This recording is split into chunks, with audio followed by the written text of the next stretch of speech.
It's a big black screen.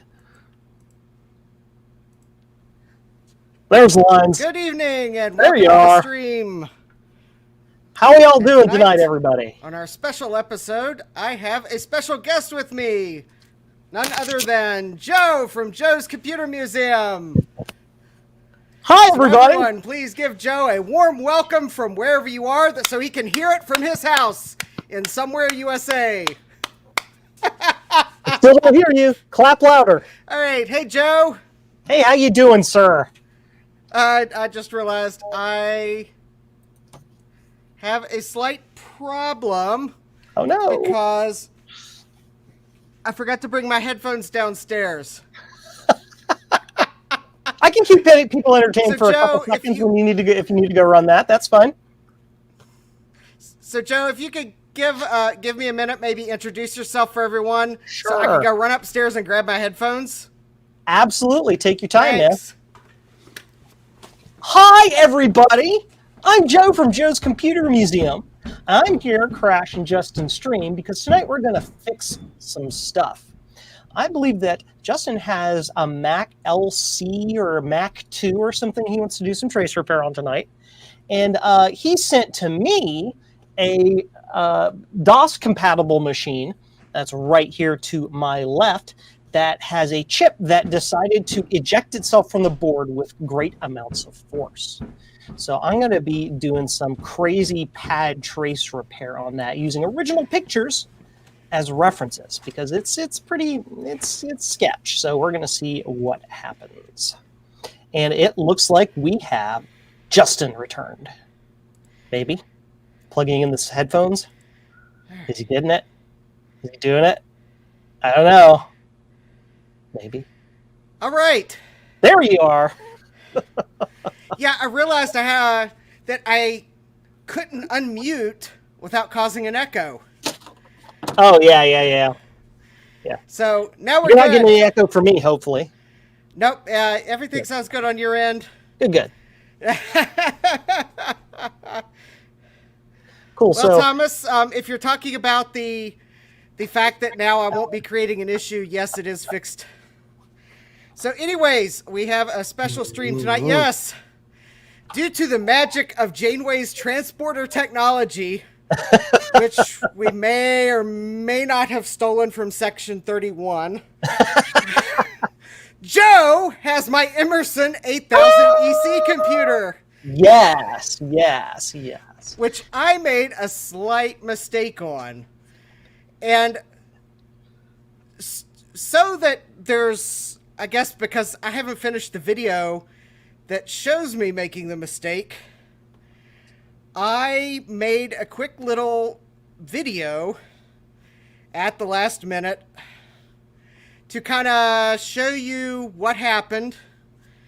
And let's see. And of course, I have one shot of exporting it Premiere Pro. I picked the settings I use for YouTube upload, and it's too big for StreamYard. So let me see if you can do a screen share or something. It might be it might end up being like a slideshow, but at least we'll see it. Maybe. Actually, I can share it as a video file. Okay. I just need to do one thing first, because I should probably copy it locally, because I do not know if my NAS is fast enough to play it. I mean, really, if I'd realized it was going to be too big, I would have not even bothered trying to upload it to StreamYard. There we go. All right, so how we got here tonight. The quickest montage I could create for your enjoyment. At least I added some music to it. Roll that beautiful bean footage. All right.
just feel compelled to dance in the background.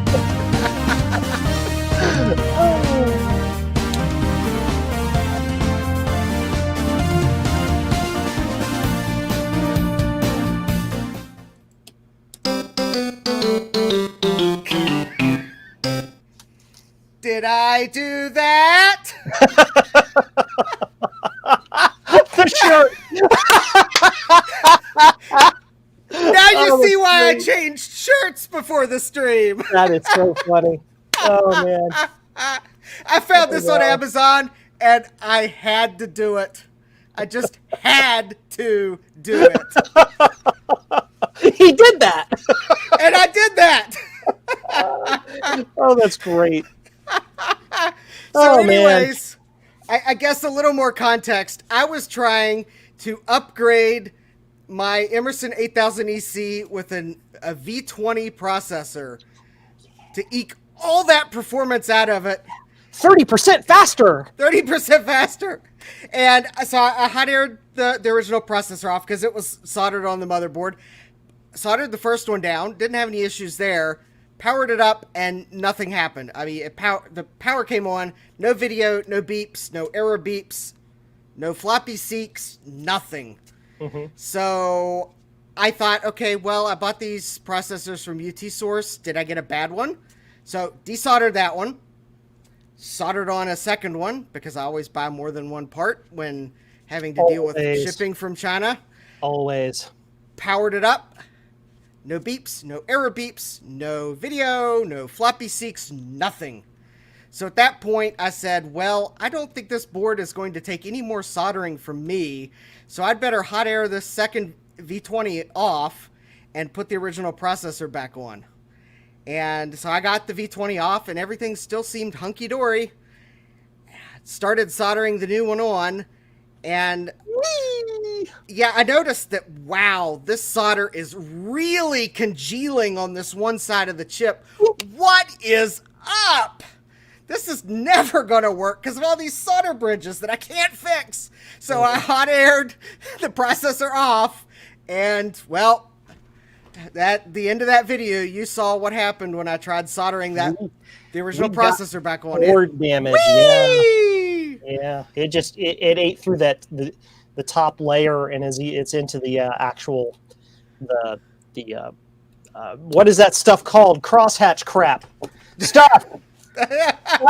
Fiberglass. Jiminy Christmas.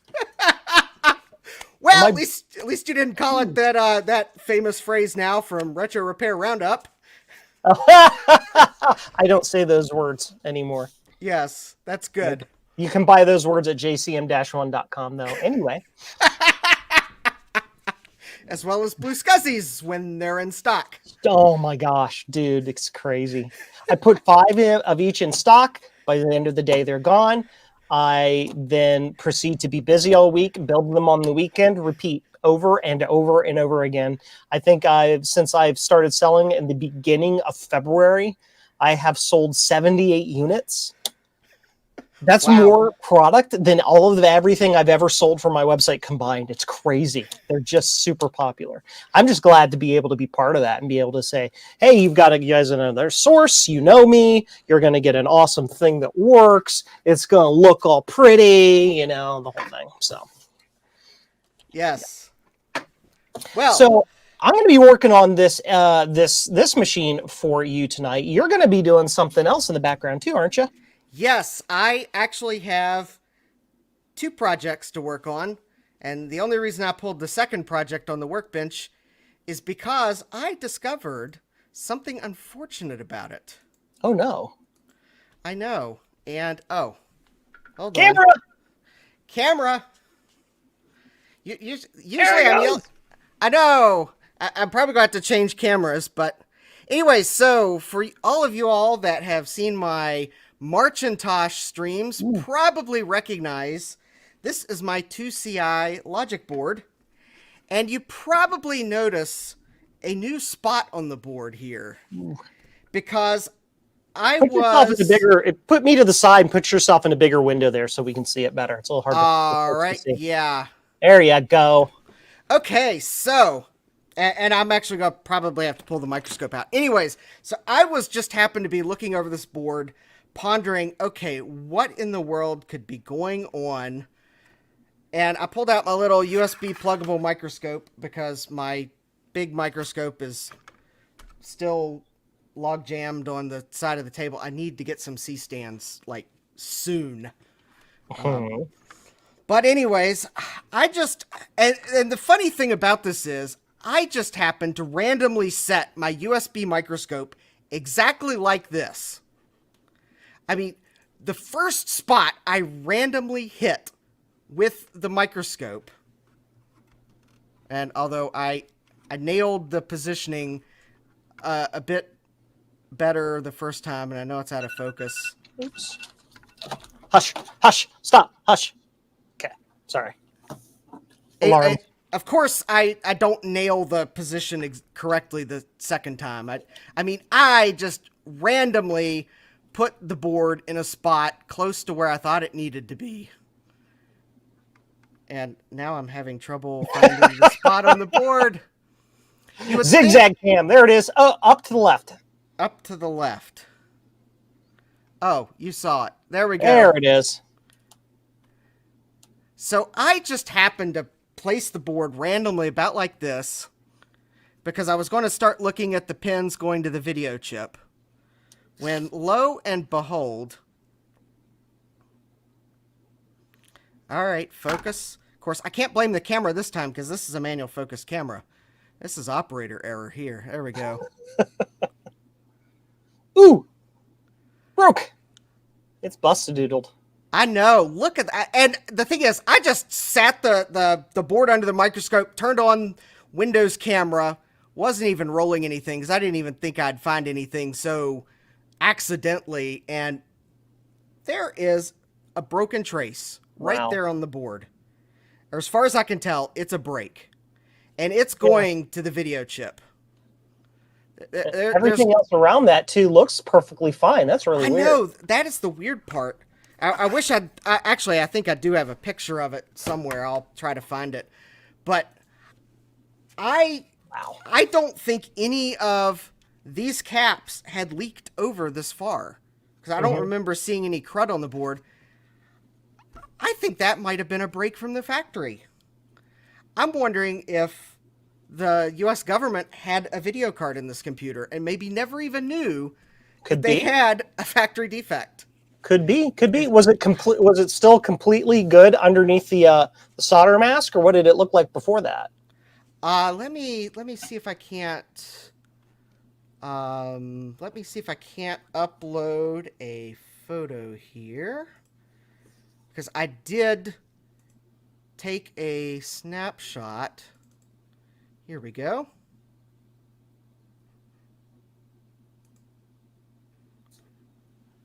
So, we're gonna have to. We're gonna have to hide the comment because that would be, of course, where the. That's what it looked like. That's what it looked like. That looks like a factory break. I know. That is wild. Because that's amazing. I know. The fact that this computer was, as far as I can tell, used by the government because, I mean, it's like, it's got tags on it that, so here's a tag that, let's see, where's the, I know it's sideways because, so it's got a date of January 95. Everybody turn your heads. I know, yeah. It would be, I'd have to show it upside down or sideways. So January 1995, certainly the government didn't keep a broken computer that, although, you know, I guess it's the government. So that's when they bought it. 131, or no, they bought it, I guess, January 31st, 91, because that's when the warranty expires. And so 95, they still had this computer. I think it had a factory break, and that is the wild part. It has to be. It's not. It did not look like the classic trace rot. It's just like a missing piece of copper. Yeah, that is nuts. And then, of course, I was also doing a little more troubleshooting because I was like, okay, what else could be out? And I think is this C1? Yeah, C1. This cap right here. This is one of the factory tantalums. Shorting? No, it's not shorted. It's open. Oh no. It's my ohm meter will not read its resistance. So this one's also factory. It's reading 15 ohms. That one's open. Wow. Which is also weird because I thought tantalum's usually shorted Mm-hmm. when they failed, but it's open. Crazy. So, anyways, yeah, Well, I'm gonna see if I can't fix this trace here, cool. and then see if we get any video. I'm going to start taking apart the Emerson. Here, let me change my screen here so folks can see what the heck I'm doing. I think it's that one.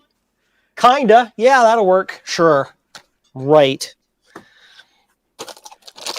So I also got in the box a whole bunch of stuff. I've got a GoTech here, it looks like. Yes. Yep. That is my just in case bag. Gotcha. And I think the other bag has the parts in it. Yeah, this got the XTFCE in it. This is the parts and stuff. We're putting it back on the board. And then in here is a whole bunch of pictures of how things are supposed to be routed. So once we get the board out of here, we can take a look and figure out what the heck I'm supposed to do with it. Also, because Justin is such a great person at thinking ahead, this board has a yellow solder mask. So he sent me yellow UV solder mask to use on there. So it's going to be perfect. Like we were never there, like it never happened or something. Yes. And I also sent you a keyboard so that I knew you would be able to test it. Yep, that is over on the other side. Does this use a standard AT keyboard? I don't know. That's why I sent you that keyboard. All right. Did this work before you took the original CPU off? Yes. Okay, cool. So at least we know what we're looking for here. Yes, I actually have benchmarks that I ran waiting to have the new processor on it to show in the video. Here's the great new performance. Unfortunately, right now, the new benchmark numbers are 0. Yay! So we have nowhere to go but up.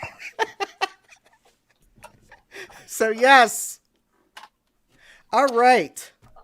So let's see here if I can manage to find anything else that I did not do beforehand. All right, well, I have the solder flux that now I'm totally confused if I'm using the right solder flux or not after Bruce's. Oh, yeah, yeah. Bruce had the whole, yeah, you've been getting ATV instead of VF or whatever it was, yeah. Well, I do know that last time I bought flux, it did come from Amtech in the US because there's the new, so here's what the new or correct packaging looks like if you get the actual Amtech. But I actually buy the universal formula so that if I do any lead-free work, this will also work for it. Oh, yeah, exactly.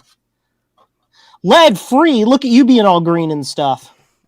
Yeah, how often, I will admit the number of things I use lead-free on these days is decreasing by the day because every time I try it, I find a new and novel way to burn traces while doing lead-free. So you had this board out of here before, right? Yes. Can you give me a hint? Do I need to take the entire plastic front bezel off to get the thing apart? Yes, you do. Okay.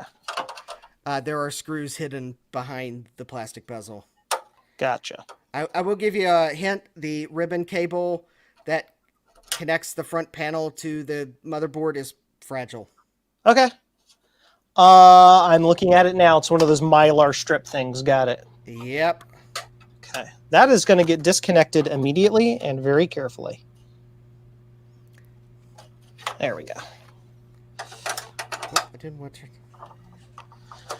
All There we right. go. All right. Undo. All right. Out there, screw. There we go.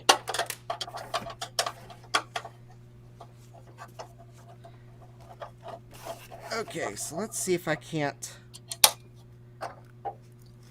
manage to position the microscope so I can at least somewhat see what I'm doing. Screws are different. Yes. Yeah, the front panel are, I think, the plastic. Yeah, it uses the wider threads. Yeah. That's why I have all these paint bins over here from the local hardware store. I just keep a stack of them in the corner, and I just put stuff in them. That is a good idea. All right.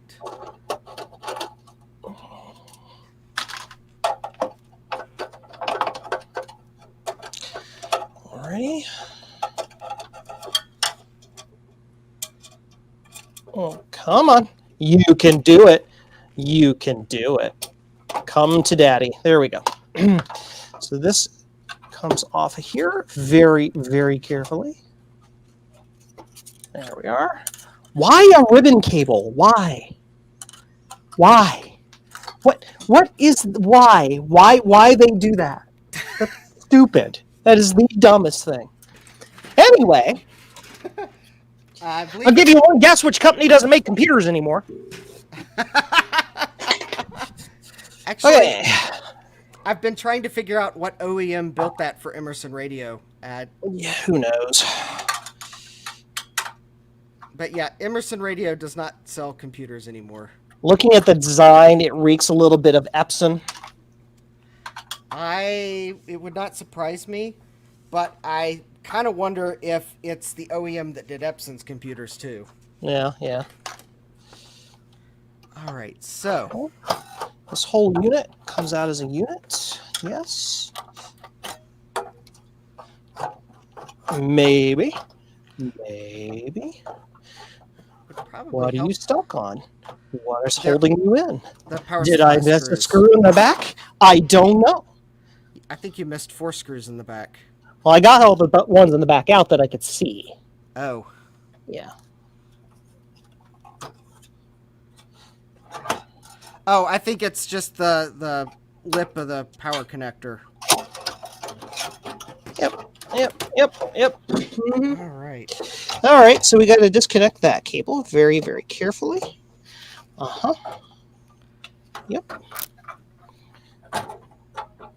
Now, I'm not going to undo the power plug.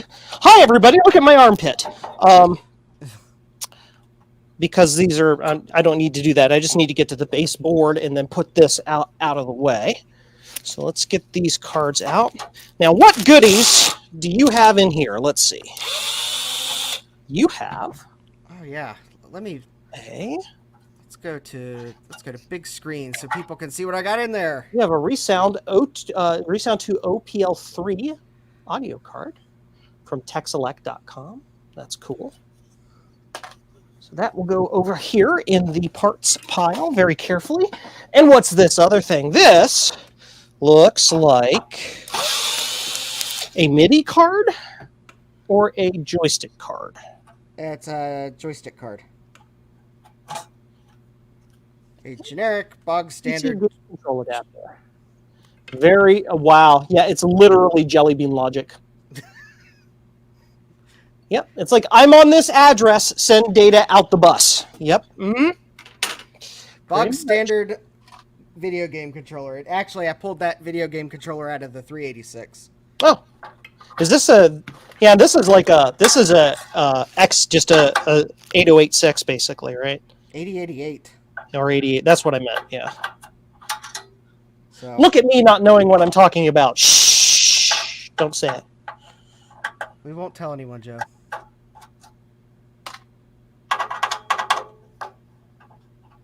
I'm like, 8 bits are all you need. I have an 8088 on my sticker.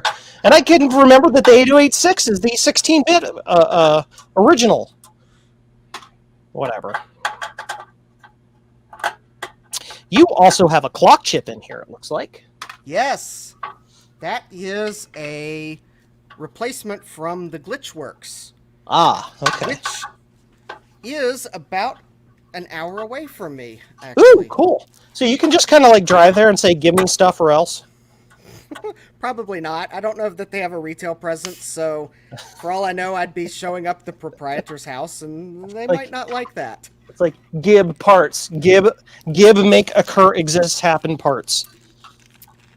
But they do make some really cool clock replacements. Okay. We got the board out. I'm going to put this over here. I'm going to clear the bench. Joe needs more coffee. Actually, I haven't had my evening coffee, so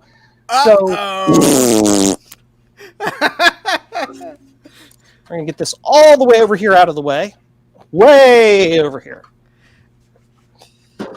Oh, here we go. Vintage Hillbilly Shack. Actually, I just noticed he recognized that Emerson is actually a Philips designed PC. Oh, there you go. They also sold it under the Magnavox brand and the Epson brand. Well, that's awesome. Thank you for that, VHS. Thank you for the research. There we go. I knew it kind of looked like someone else had a hand in it. There's just too many of those computers that were sold in the department stores that look so much alike. Mm-hmm. It's a Montgomery Ward. Okay, let's get things aligned here. It's mostly aligned. Okay. Changing cameras. Oh, hush. Stop. Hush. That's my reminder for something I already did. I need to do that one. Yeah, that'll work. Cool. So let's zoom in and give you guys a look-see at some of the craziness. Wrong way, Joe.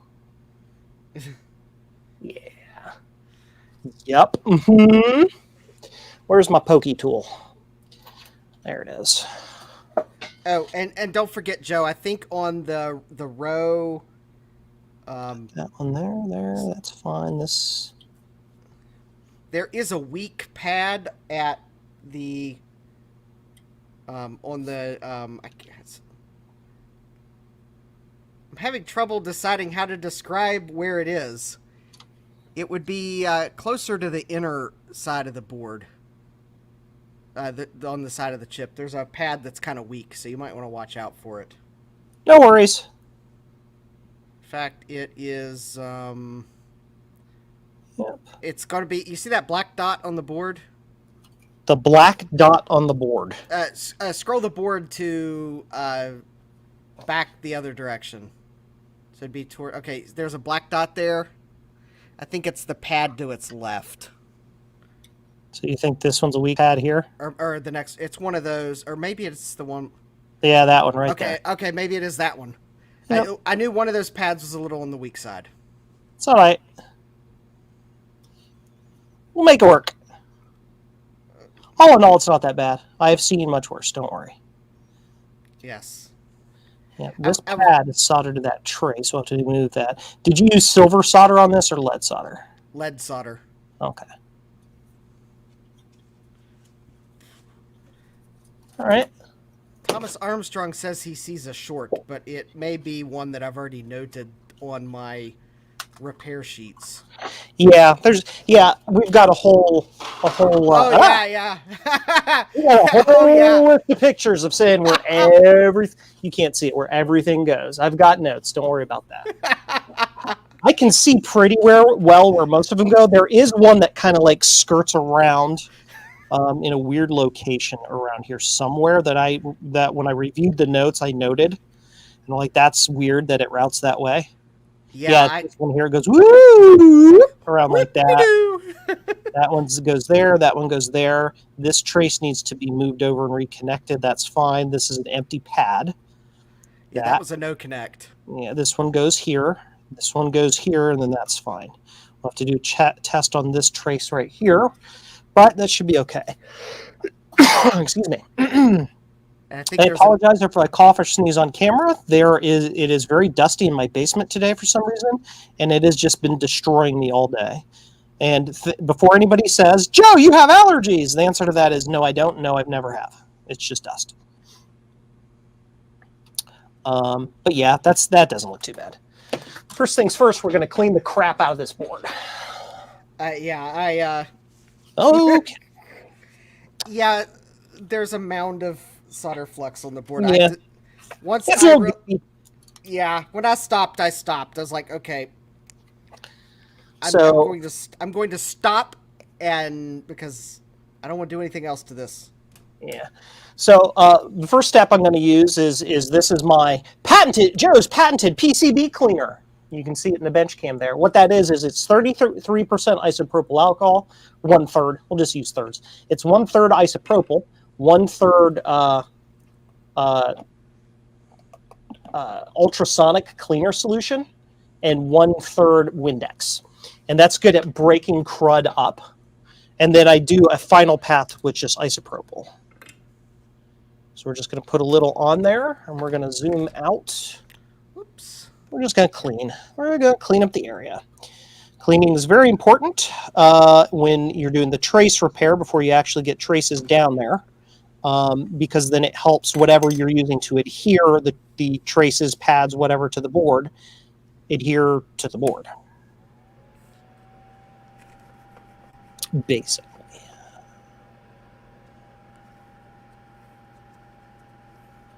Okay.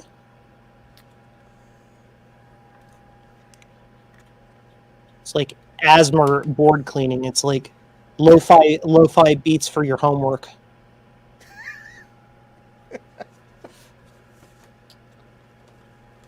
Okay, that's cool. I'm going to dry this off a little bit because I got a little too much fluid on the board there.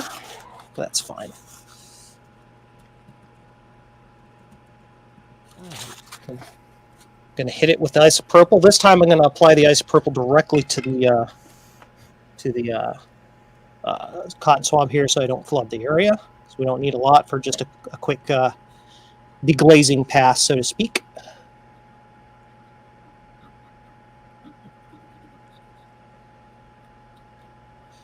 Okay.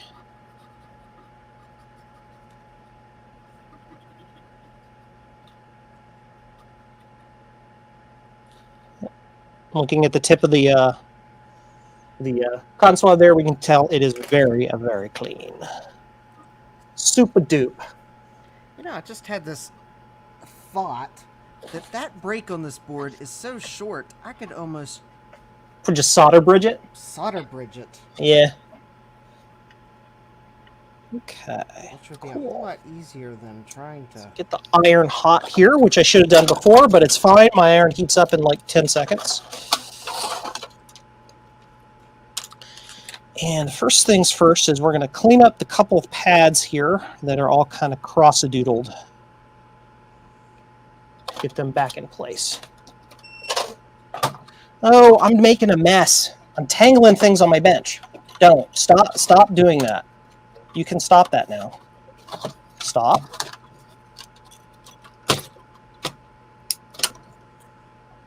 There we go. Okay. Let's start with this pad. Let's see if we can get that pad liberated from that cross trace. A little heat ought to do that.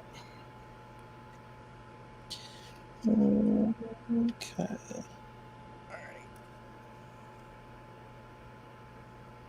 Here we are.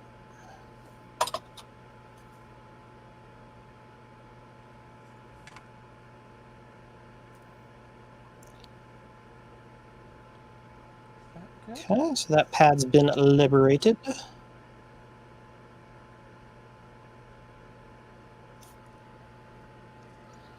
Let's free up this up here as well. Yeah, that is a tiny trace. And I think I got it. Sweet. And that was probably a whole lot easier to just put a dab of solder on it. Now let me clean the flux off the board, because that bridge is so tiny, the flux is... Melt there we that. go. Move that. Sweet. I think that looks... This trace kind of picked up and moved. I'm going to zoom way super in here. Stand by. This is max zoom on my scope here, or on my microscope, yeah. There we go. Actually, I think...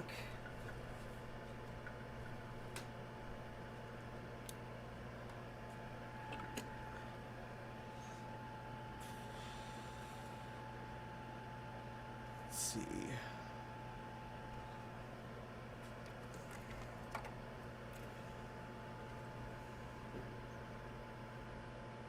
I know it seems like I'm going, well, you're going back and forth and back and forth. What are you doing?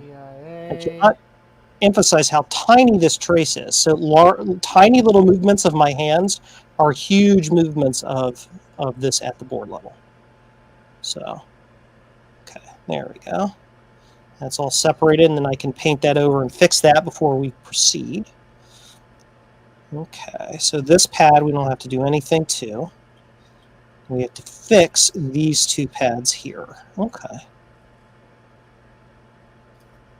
Now, is that flux scoop? It is. We need to get that cleaned out of there. No, say no to flux scoop.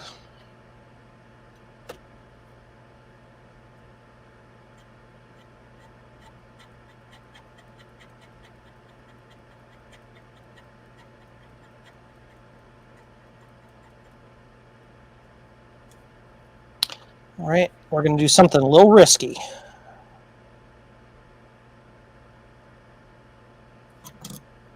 So we can get the goop out from under that. There we are. There we are. All right. I think I got that trace. Now let me see if I can do something about this cap that's appears to be... Let me guess. It's 47 UF 16 volts. No. That would be a good guess. It's, I believe, a 10 microfarad 16 volt. Gotcha. Because it has a 10 on it.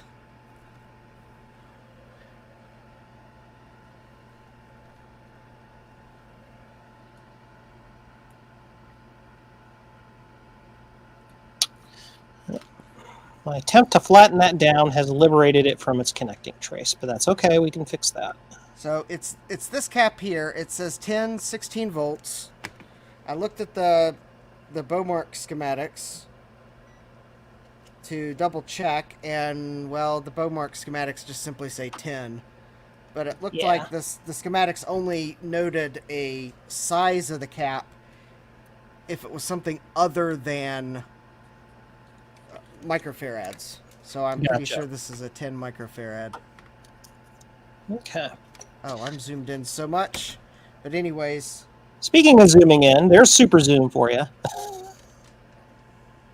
Because I'm about to super glue this broken pad back down. Now the super glue won't really do too much in the long term. Its entire purpose is to keep that in place while we're resoldering the board effectively. So I need a separate pokey device for applying this goop. Stand by. Let me, before I remove this cap, there we go.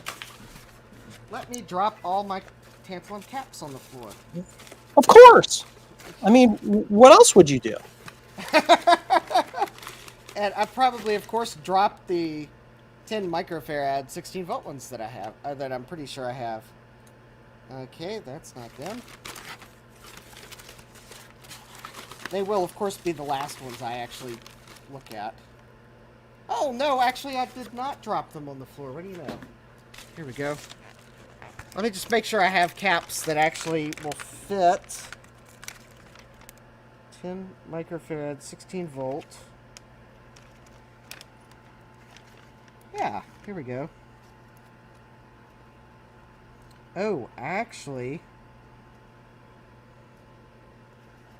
Oh, okay, this might be interesting.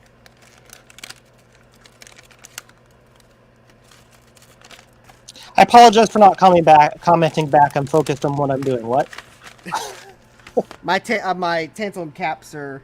The replacements that I have are smaller than the original chip. I hope the pads are long enough under there. There we go. I'll keep that in place. Now, everybody who's screaming at their screen, but you got super glue on the pad! My answer is, I have a device that I will scrape the super glue off with, or I will abrade it off with. So don't worry. Thick or thin CA glue. That's just thick CA glue. And is it a lot? Yes. It was the insanely tiniest amount on this tiny little wire that you can't even see the tip of. Tiny, tiny, tiny itty bit. These pads are microscopic. They're like a quarter of a millimeter by 1.5 millimeters. They're very, very, very small pads. So, yeah, it's hard to get anything but too much CA on there, but I'm not too worried about it. Again, what we'll do is we'll take a skim pass over top of that with a Dremel-like tool to get that fixed. That's not a problem.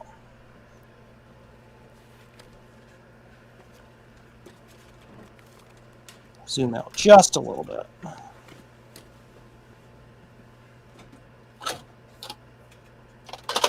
Doobie-dooby-doo. Doobie-dooby. At this rate, Justin, you're going to be done before me.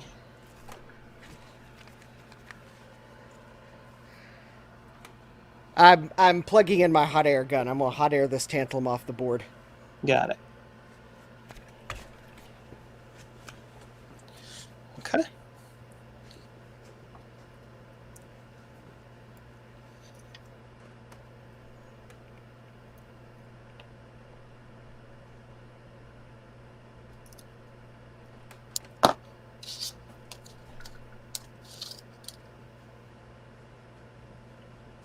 Yeah. For reference, that's a scalpel tip. So if anybody's wondering how small these pads are, that's a knife.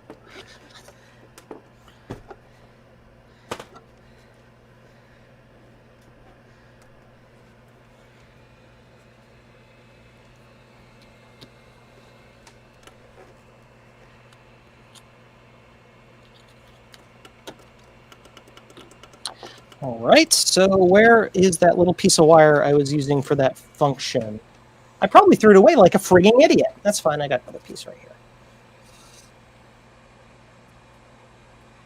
All right, for anyone that just joined and is wondering why in the world I am removing a tantalum cap, well, I guess that's not the silliest question in the world. It's because its reading is open.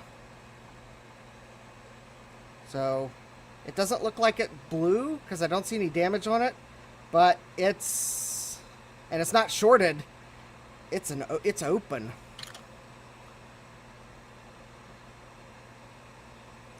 We'll just super glue underneath that one. I did a better super glue control with that one.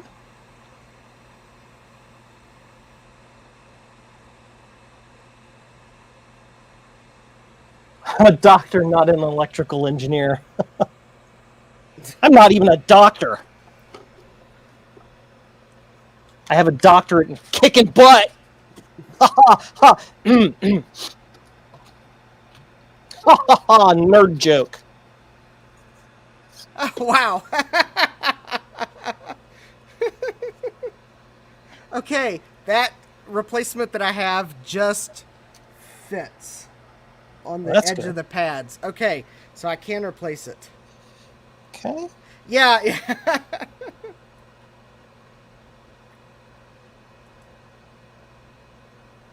Yes, Thomas. It's definitely better that is an open tantalum than a shorted tantalum. Or as we know it in the industry, popcorn. Popcorn. Everybody needs a little popcorn tantalum. Is it a fake tantalum that just looks like a tantalum? Well, that is entirely possible. Okay. It could be. I don't know what type it is. All right, now that it's off the board, I am going to see what it measures, just for curiosity.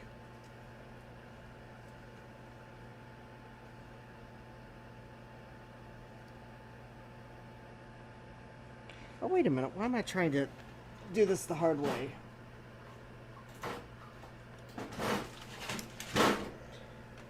I bought a pair of SMD tweezers, and I finally get to use them! Heated tweezers? No, for my multimeter.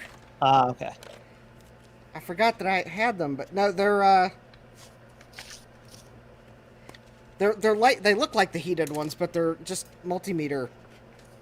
It's a multimeter probe that Because I'm having trouble holding the two separate leads. All right. So I guess anyone that's wondering what this is reading, the tantalum I just removed off the board. So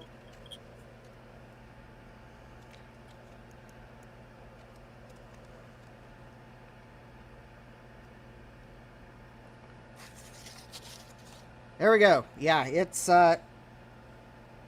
open. So that's its Oh, noes. so it really is open. It just wasn't fooling me. So you're testing it with resistor test, with ohms test? Yep. Yeah, and it should read a little, it should read a low value and then increase in value as it charges the cap. If you get 0, period, yeah, it's not charging up. Oh, and it's and there we go. It's reading as a 0 nanofarad capacitor. Yep, there you go. Yeah. Okay. I don't exactly know what capacitor C1 does. It's somewhere in the video circuit, though, as far as it looked like in the diagram or the Beaumark schematics. So It's connected to that broken trace. well, That'd be funny. the broken trace appears to go to the video chip. It's not connecting to the broken trace. I'm just being silly. Okay. I mean, it might be. That'd be Could funny. be. All right. So let's see if I can.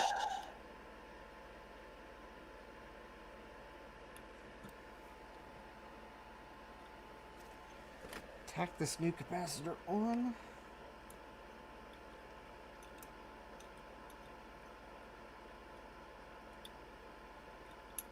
Nope.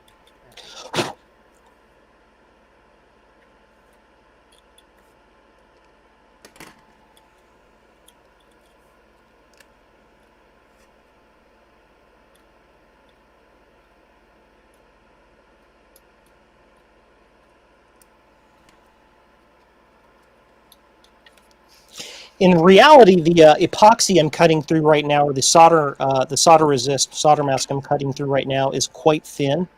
When you're zoomed in this far, it feels like it's a mile deep. Yeah, they always seem to move around on me, Eric, after I line them up. There we go. Little brush to clean off the debris. And I have to add, the more pins it has, seems like the more likely it is it's going to move on you, and the more annoying it is when it does move on you. Oh, geez, yeah. Reference the There we go. 44 This one needs pin. a little magic here.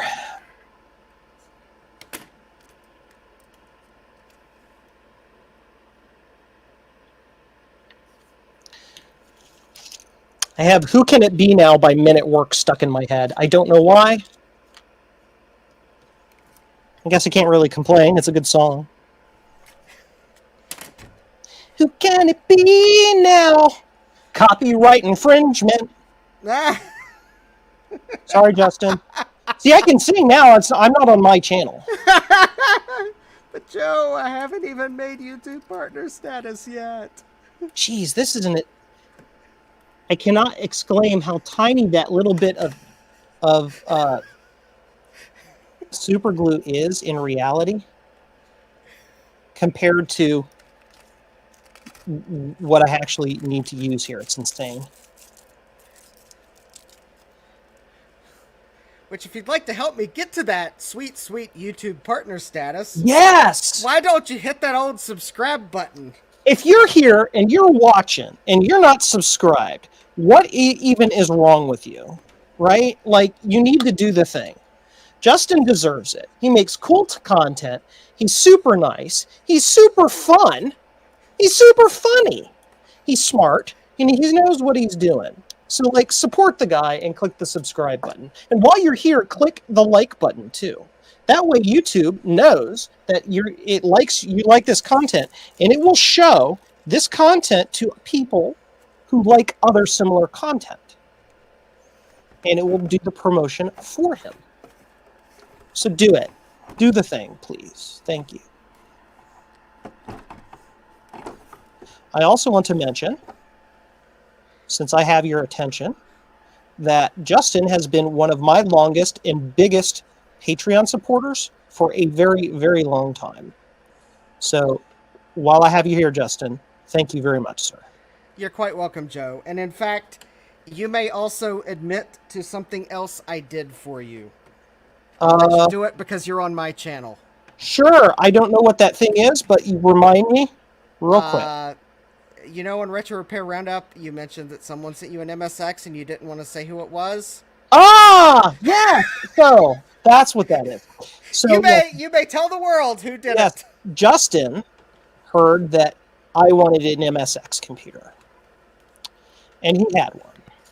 And he's like, I think Joe deserves this. So I have, over on the far side of my basement, my first ever MSX. So at some point in the future, we get to take a look at that and play with it. And figure out what the MSX is all about. Very fascinating computers MSXs were. They were like, effectively, the IBM PC of the Japanese world. Until they weren't.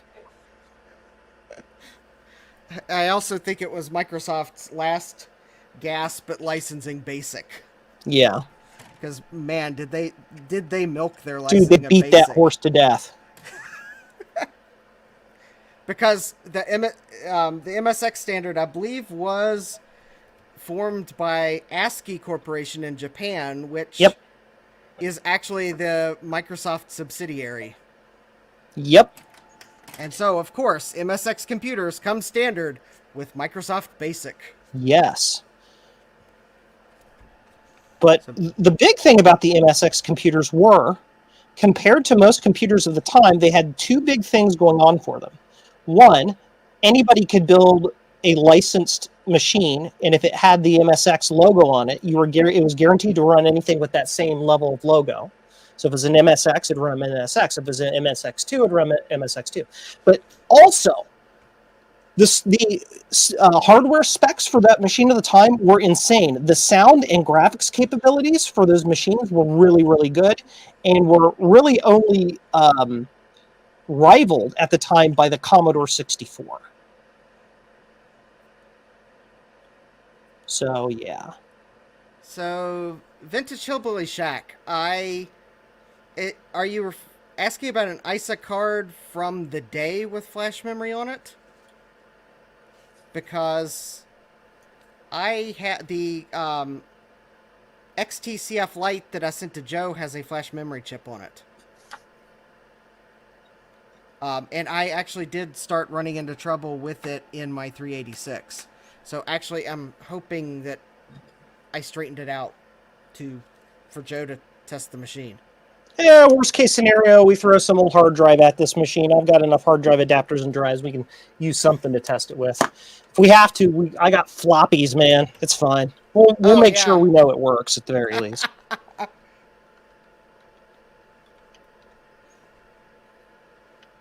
Okay, so before we continue doing anything else, I'm going to do a little bit of solder mask cleanup on some of these areas. Yes. And we get to use the new yellow solder mask. Yay! I have to find out where the heck I put it. Oh, here it is. Oh. So if anyone in the chat has used a Pix 16, I'm not sure what that is. Maybe you can help Vintage Hillbilly Shack out. Or if you're watching this after the replay, feel free to drop a comment. Yes. I don't know what that is, nor have I ever used it, so I can't really comment on that. But I think I will also plug for Vintage Hillbilly Shack. That might be a good question to post on Tinker Different. Yes, yes. There is a PC section on Tinker Different. So that might be another idea. Post it there, and maybe someone will be able to help you out. So I just realized I am going to try to test this LC, and my power supply is on the other table. Okay. Let's get our super tiny brush here. That's my paintbrush I use for trace solder mask stuff. Tiny itty bitty thing.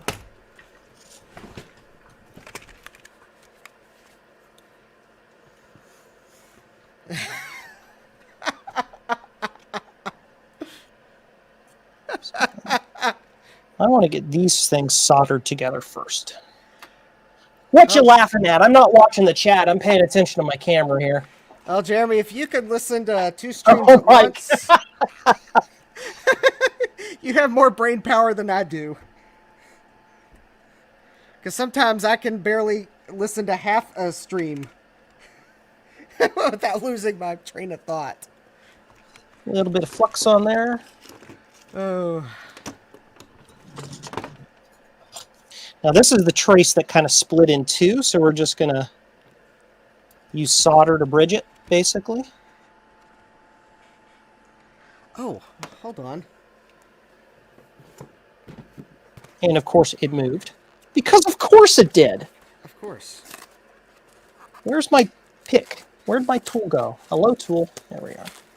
Here I am trying to open a box without showing my address, and what do? I of course, I think my camera view is so small you couldn't see it, but what do? I promptly turn the side of the box with my address towards the camera. I mean, not that I'm going to stop someone that's determined, but I'm at least going to make them work for it.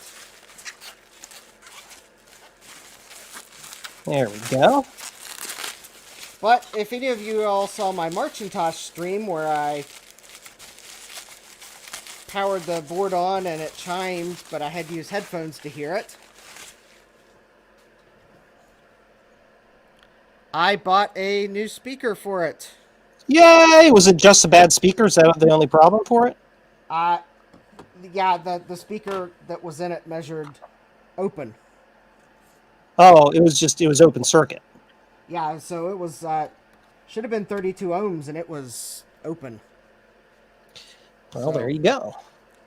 So I now, hopefully, am the owner of a speaker that will actually chime.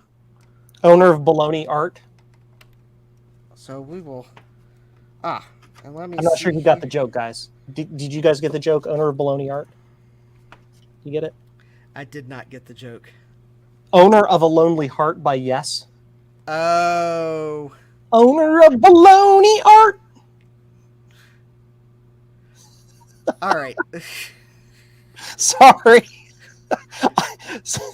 I'm the worst.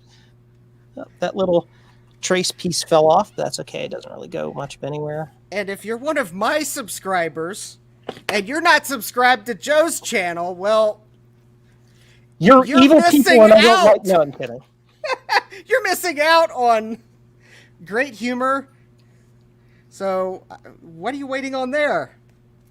All right, so I got a speaker, I got a power supply.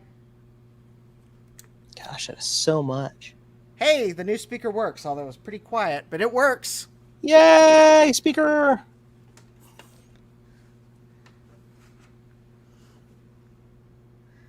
And the new tantalum cap didn't explode. That's good. Always a good day when the cap doesn't explode. There we are. I don't think that cap would have contributed to diminished sound because it's in the wrong place on the circuit. I actually pulled up the schematic. It's part of the video circuit, right? It looked like it was part of the video circuit, not part of the audio circuit. Although, from what it looked like, I'm not sure it would have been... It totally explained the no video. In fact, I'm not sure I have... So, I have a sync-on green monitor down here, which is why I'm not even bothering trying to plug in my scaler. Unfortunately, where it's located on my desk, it's in a bad spot. So...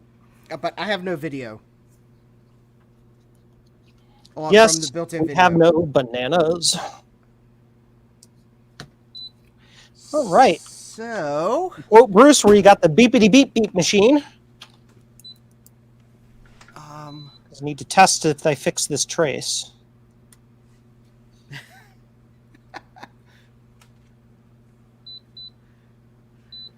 Yep, it's good. Cool. All right. It seems like everything I want is not on my workbench. I have the exact literal opposite problem. Everything I don't want is on my workbench. Well, I might have that problem too. All right. So, fixing that trace and replacing that cap did not seem to do anything for the onboard video. Oh no. So, I am going to go straight to grabbing the video cards I have on my shelf.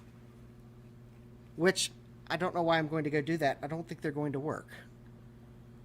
Because I think I need to replace the 74 ALS 240 chips on this board first. I have reason to believe that at least one of them is not working. Oh no. What makes you think that? The new bus video cards didn't work. Oh, well, yeah. So on Tinker Different, I found a thread that the symptoms weren't quite the same, but it pretty much was. I think they were trying to use a new bus Ethernet card, and it wasn't working, and they replaced those transceivers, and it worked. So I'm half tempted to just replace the transceivers, because that cap and that trace are not in the new bus circuit. Gotcha. And one of these transceivers had green legs when I got the board. Fragile. Must be Italian. So. Yeah, that was a deep cut. You said legs, and I thought of the leg lamp from A Christmas Story. So. Oh, yeah. That's my brain. 100 miles per hour of nothing relevant at all. It's just how it works.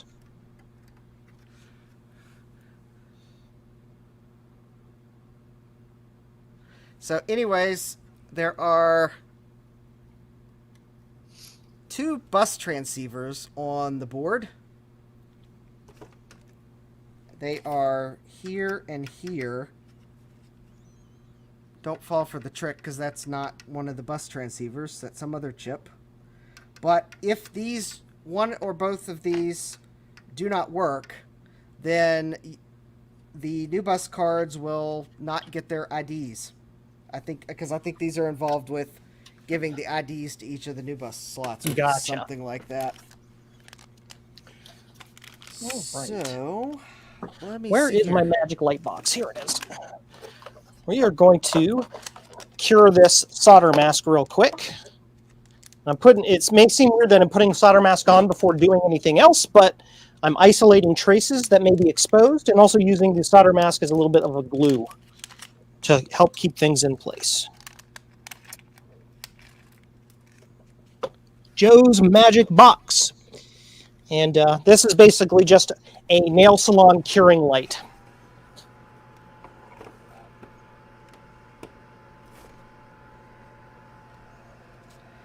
But I think what I might do first, before I try removing this chip, just because I will probably have to do it anyways before I can desolder it, because this cap here leaked pretty bad onto this chip. This was the chip that had green legs.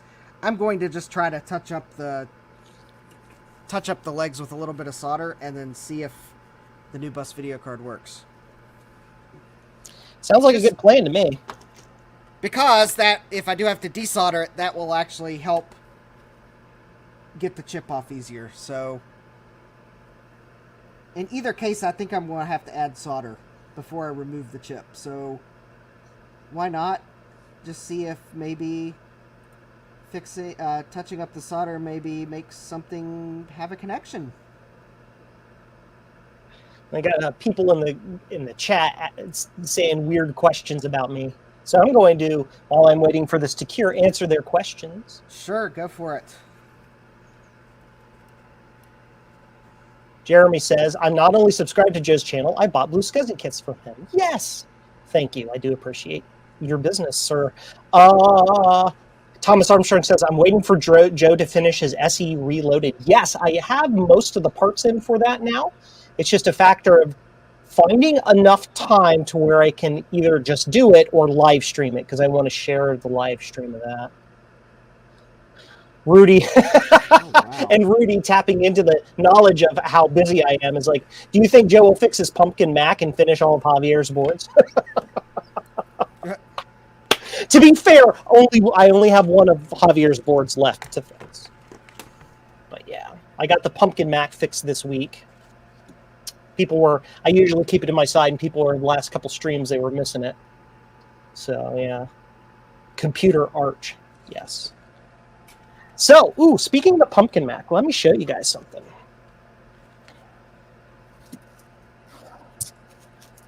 This right here is blue window cling film.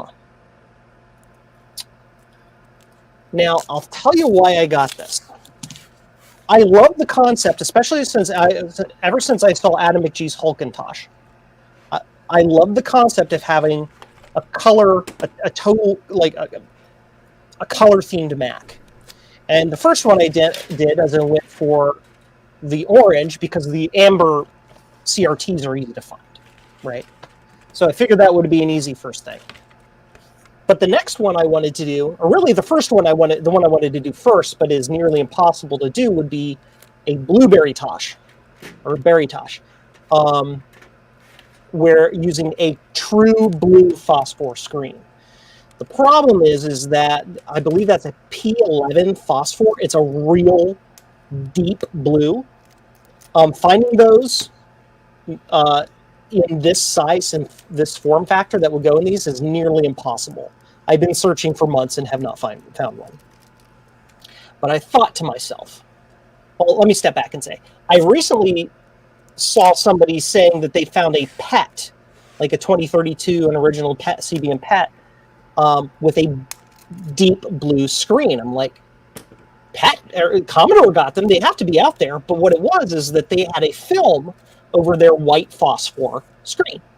And that one, I guess it was a factory option or something. That guy, his screen was just deep blue. So I'm like, oh yeah. So I looked, and I figured I might be able to put this deep blue film over a white CRT and make it blueberry, right? Now that would be friggin' cool. I just have to test it out. And wouldn't you know it, I got an SE30 over there with a screen that I can take out and test it on. So we will see. So that's what's going on in Joe's world. PET 2008, actually, yeah. It was PET something. I don't know VHS. It was some machine somewhere. I don't remember details. What am I doing? I wanted to go back to Scope Cam. Yes, because we are going to look at this UV mask again.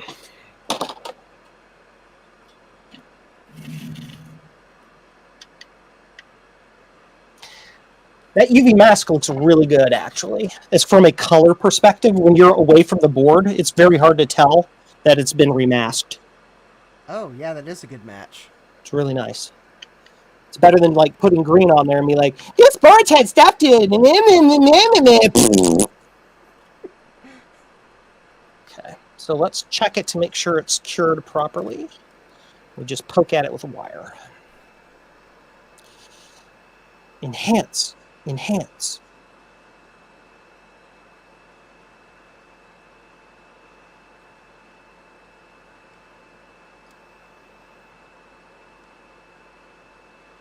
Yep, it's good. Cool. Awesome. So now we can start fixing the pads. Yeah.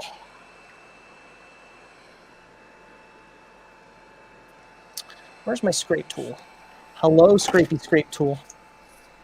That's very important to find because that's a scalpel and it's super sharp and I don't want to drop it. There we go. Okay. Yeah, I feel you there. I already injured myself once this week. I don't need to do it a second time. No, I did something different this weekend. I took a intro to welding class. Ooh, that's neat. I also did something very stupid.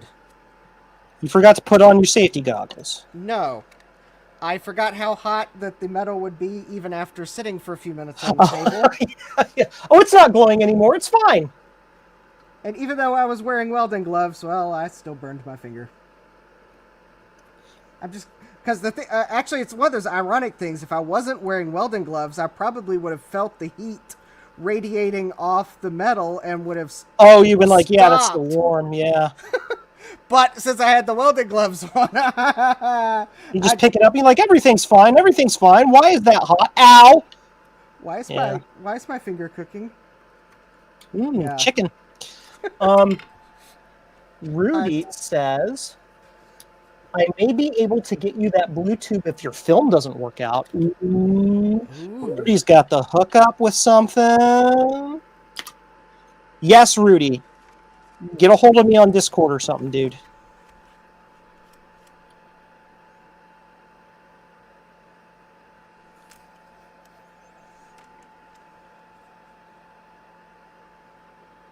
Yeah, use an LCD and make it blue. Yeah, nah, I don't know.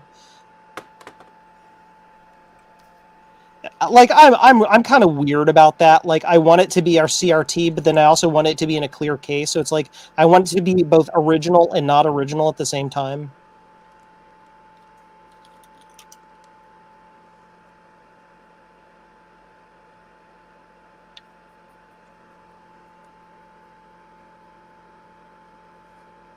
Okay. Maybe Mac Effects could come out with the phase change case. Face change? What do you mean? Like Phase to change change. the... So like it has a little switch on it, and it goes from beige to clear. Oh. Phase change. Oh, is that Star Trek technology? Damn. I know. We're not there yet. Not there yet. Oh well, that was a good idea. I mean, those Canadians, they have transporters already. I mean, you sent that to me before, but a Gucci Mac. Gucci. That might Gucci, be Gucci, Gucci. Huh? All right, so I think I've got the new chip. I'm just going to change this one transceiver to start with. I changed my mind. I decided I was just going to swap it out. Okay, I think I've got it lined up. Swap it all! Which I had to do so that I could see the alignment. Although maybe if I was really thinking, I would attempt to detangle my microscope from its entanglement.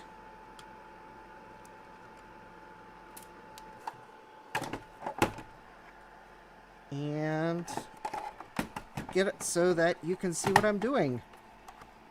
All right. Not enough solder on the iron. And actually, I might need to do this just so I can see what I'm doing. All right.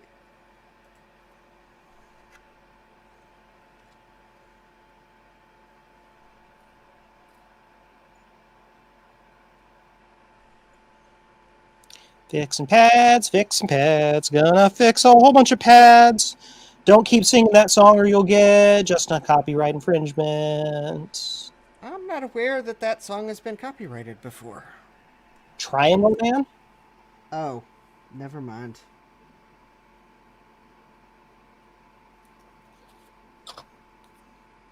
Does everything that a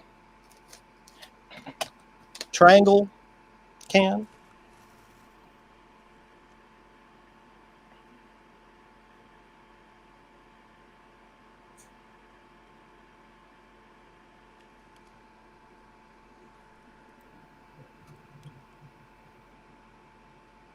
It's going to be really tough making pads with these because they're so absolutely tiny.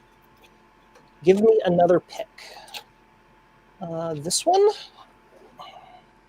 Oh, it would probably help if I held the chip down with the tweezers.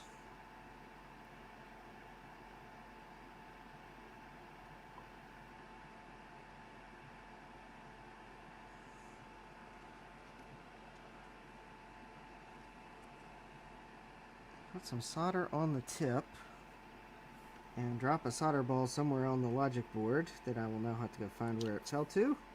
Solder balls.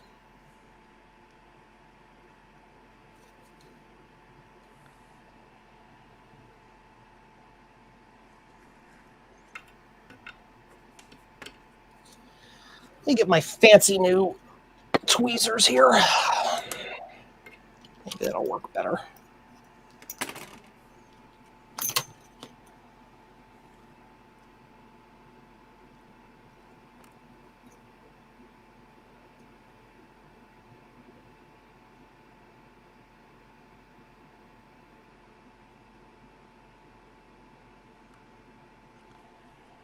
There we go. I think that's soldered.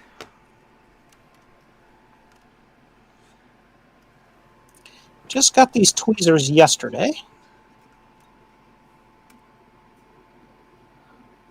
I'm usually the kind that buys a full set of tweezers that's like $27 for the set. But I've been tired of crappy tweezers, so this time I got a pair of tweezers that was $27 for a single. They are Weha brand tweezers, good German construction. Ah, yes. Those will serve you for many years. And I don't know why this chip looks funny.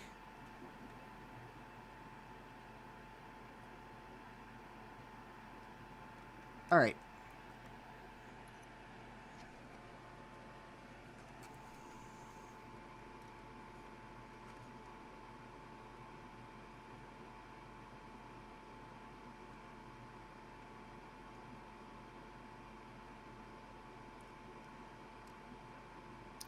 This is a pain in the butt to do. It's just so hard.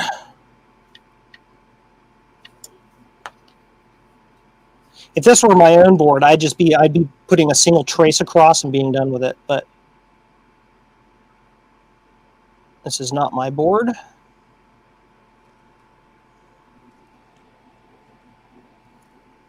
So we're going to attempt to do a good job at it.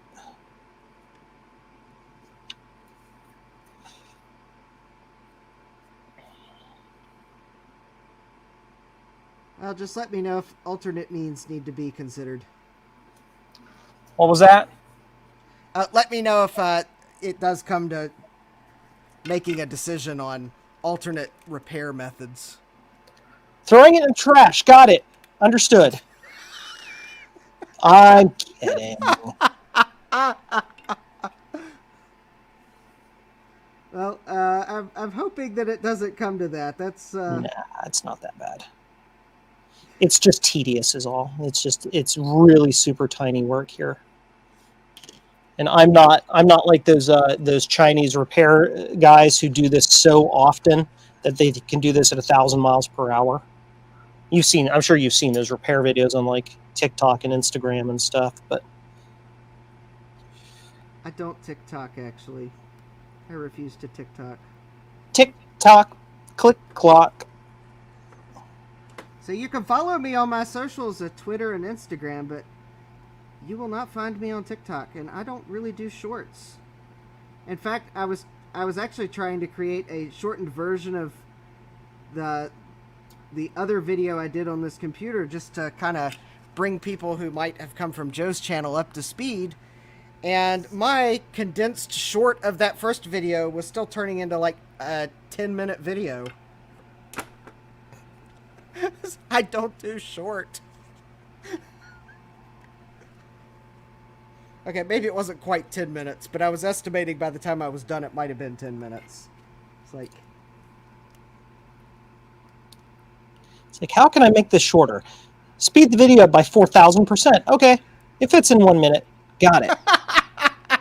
well, actually, you aren't far from the truth as to how I condensed 2.5 hours of repair footage into that like minute and 20 seconds. It was more like speeded up by 10,000, but all right. I believe I have some solder bridges. Oh yeah, I definitely do have some solder bridges. Let me apply some more flux and see if I can't coax the solder to flow correctly, maybe? Flux. It makes everything go. I'm at least going to try to avoid, at first, drag soldering, because I think that's how I got into this mess on that computer. Vintage Hillbilly Shack says, if I were to try to attempt what Joe is doing with that wire, it would have come loose at least 6 times by now. Oh gosh, man, you guys, you have no idea how insanely careful I'm being. I'm usually nowhere near this careful. I'm being very, very slow and deliberate.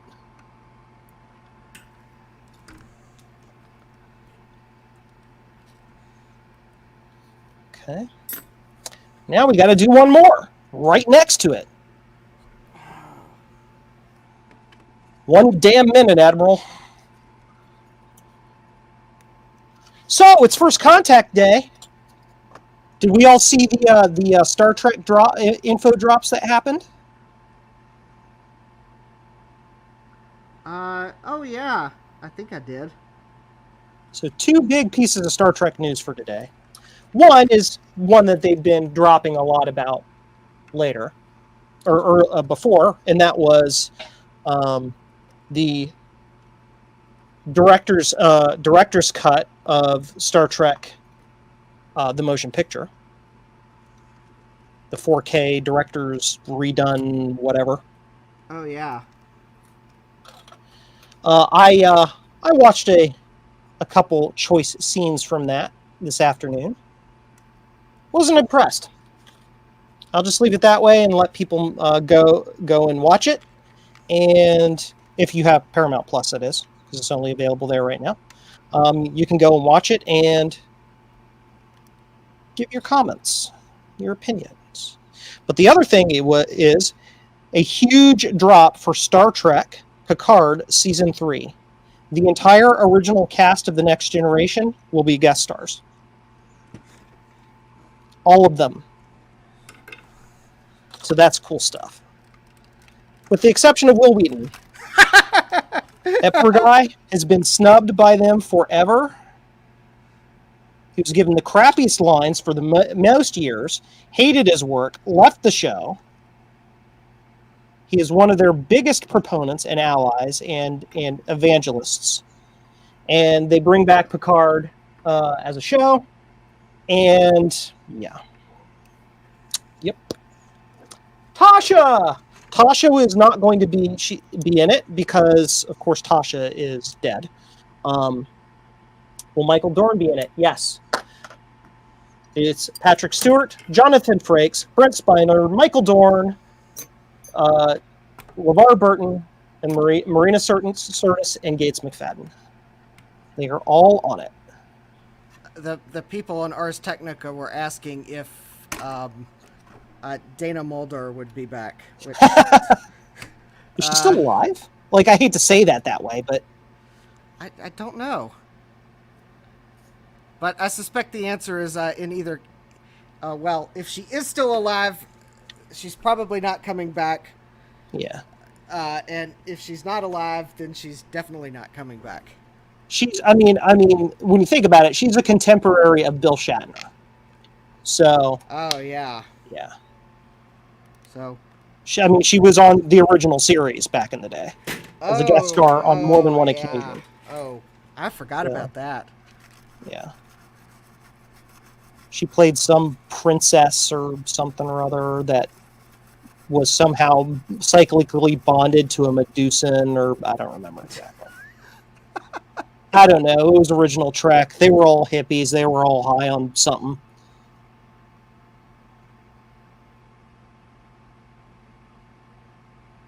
All right. Looks like I have a decently soldered bus transceiver. Good. But let's see what the really put that up on screen. Show people what you're doing. You've been kind of focused on what I'm doing. Show them what you're doing a little bit. Oh yeah. Well. I mean, this is your channel.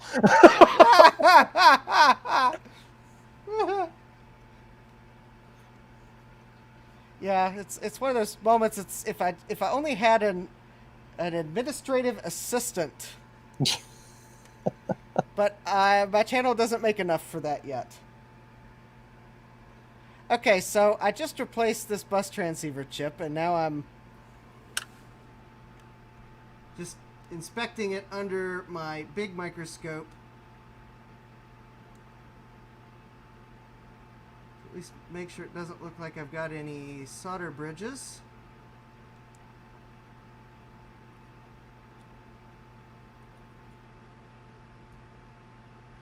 Well, some of the solder joints kind of don't look the greatest. They are soldered, and it doesn't look like there's any bridges. Yay! But because I have been fooled before by my own two eyes, I am. My two eyes. They fooled me before my eyes.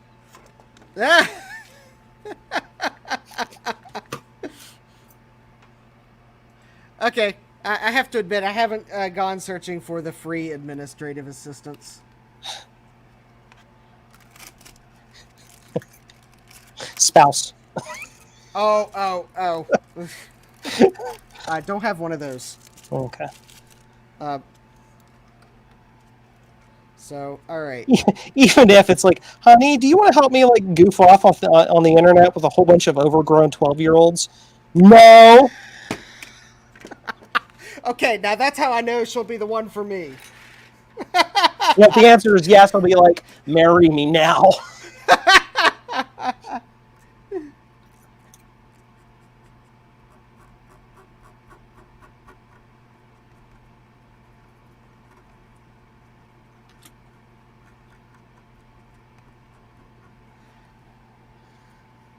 Don't burn the bridges. Never employ your wife. Trust me. Yes. All right, so I've got that bus transceiver. I just decided to replace the one that was green and crusty when I first got the board. Because I'm now going to have to go back over to my shelf where I try to put everything. The shelf of requirement. The shelf of requirement. Yes, I definitely require the shelf now, which means I gotta first detangle my headphones because I need to then be able to remove my headphones so I can walk over there.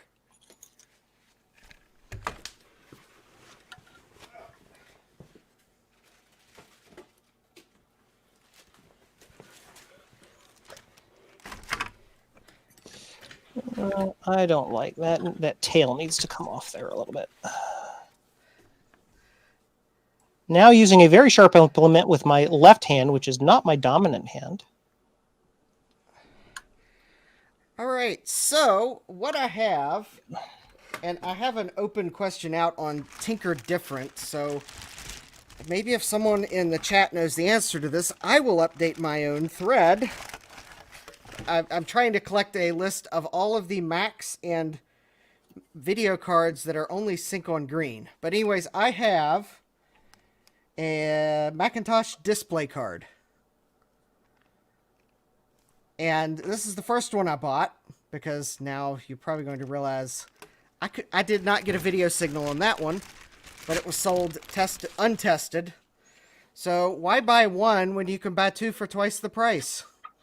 I have another one, but this seller was able to test it in their 2CI, and they posted photos showing it working. So I have two of these, but I don't know if they're sync on green only or not. Because if they are, then that might be one reason why I have yet to see a video image from them. As opposed to an audio image? As opposed to an audio image. Yes, if I get an audio image from my video card, that would be a bit concerning. You power it up and it's nothing but like this is nothing like it's like a visualizer. I'm like, wow, I didn't know I bought an Atari Video Music. I didn't know that was a thing I could do. Oh, that was a cool thing that Control-Alt-Reese had. Deep cut on that one. Yeah, that was definitely a product of the 70s. Dude, I would love to have one. I think a lot of people would love to have one, but I believe that's one rare bird these days. Yes. I'd love to be able to like get one and get the chips to Ken Sharif, I'm not sure how he pronounces it, and say, hey, can you decap this and reverse engineer it for me? I will pay you. Okay.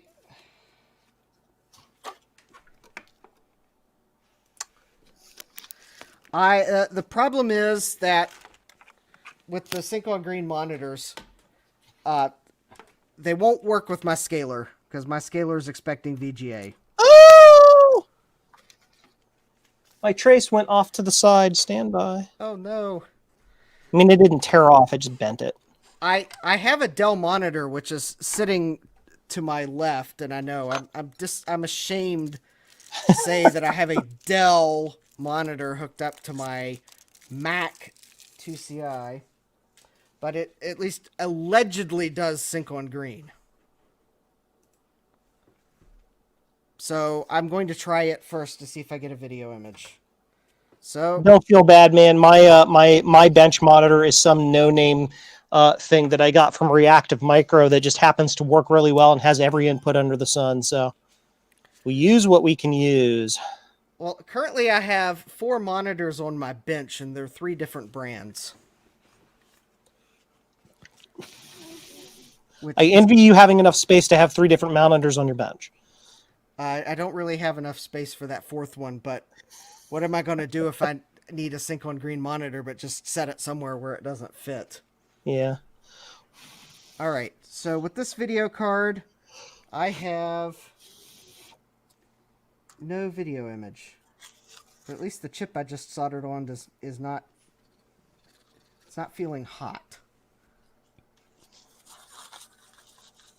Is it cold or hot, hot, hot? It's cold. Because believe me, I know hot, hot, hot. I got reminded of that Sunday. Uh-huh. If I went and got my welding gloves, you too would see that if I was a steak, I would have been well seared. Because I have a seal mark on my welding gloves. It was a quite fun class, though, I took. I'm glad I took it, even if I did manage to burn myself out of stupidity. All right, so it happens. Okay, so this is the second video card. I'm trying sync on green setting because I have no idea what this video card's going to like. If this doesn't work, I'll change my adapter to standard VGA and give it a try.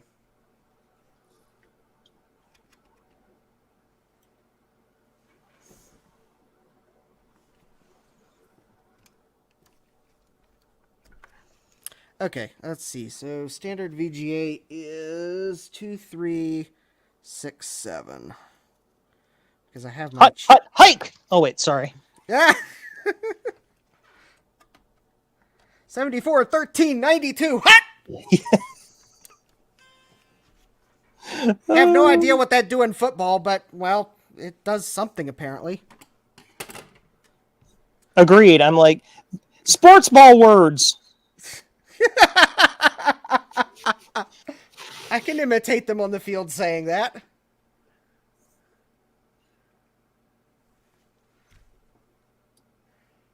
Huh.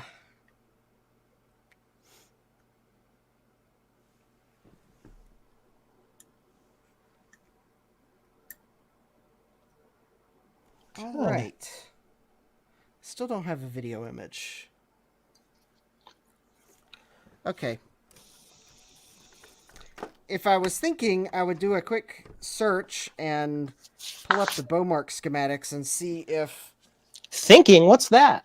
Yeah, thinking it's... something hard. It's very difficult. That's what it is. It is so hard to come by these days. All right. Let me...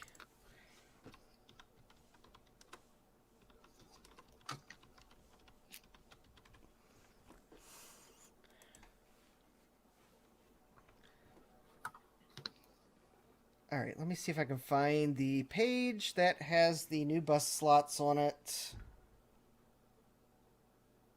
That's the 68882. That's the ROM sim. The RAM sims. Unfortunately, since these are hand-drawn schematics, I can't search for text. Let's see, what chip was that I replaced? UH1? UH1? UHF? I was thinking of that movie, too.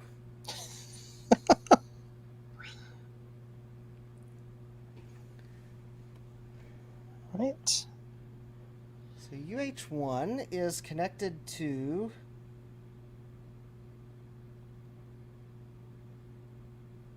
new chip 30.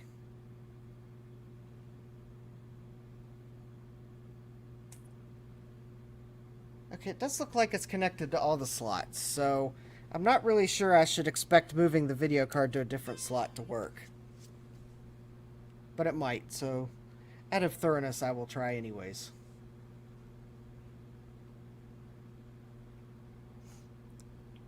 Go. All right, 2 pads down. 2 to go. Oh. I had a brief glimmer of hope when I saw a faint flash on the monitor beside me until I realized it was just light glinting off my safety glasses. Oh, man. I hate that. I get that all the time with my phone. I'm like, oh, did I get a message? No, it's just a reflection. Okay. Yes, I could do that. I could also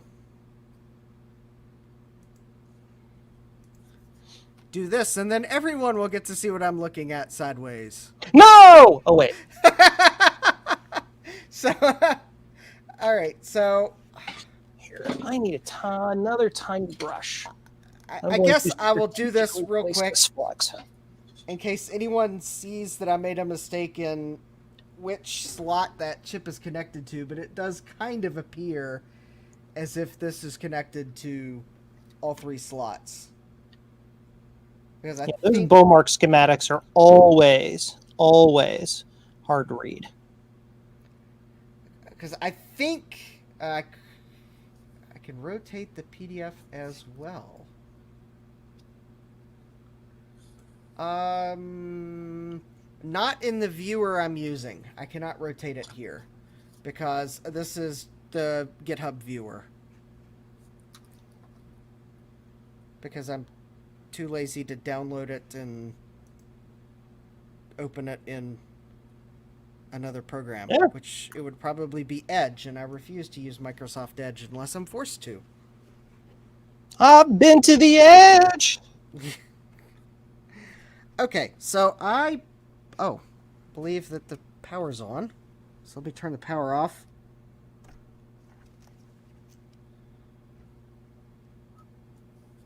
And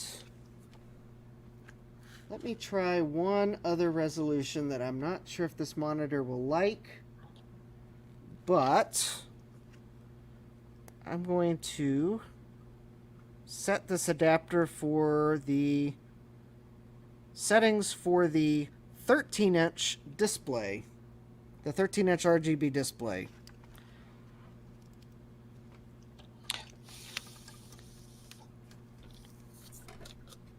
Yes, I could open the PDF in Chrome as well, but I like Chrome even less than I do Edge. Although, I seemingly have to use it some places.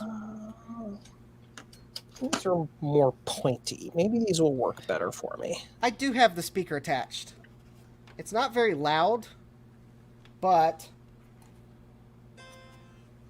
Ding! Well, it's chiming. Joe heard it. And if I heard it, that means it's real. Did it just, Sad Mac? Well, it did because I pressed the interrupt button. Oh, okay. Just to kind of demonstrate that it is... Yeah, it's not sad macking unless I press the interrupt button. Okay. But... So, here's the state of the 2CI, and I'm almost tempted to try changing this other ALS 240 chip, just because if it's bad, then new bus cards would not work.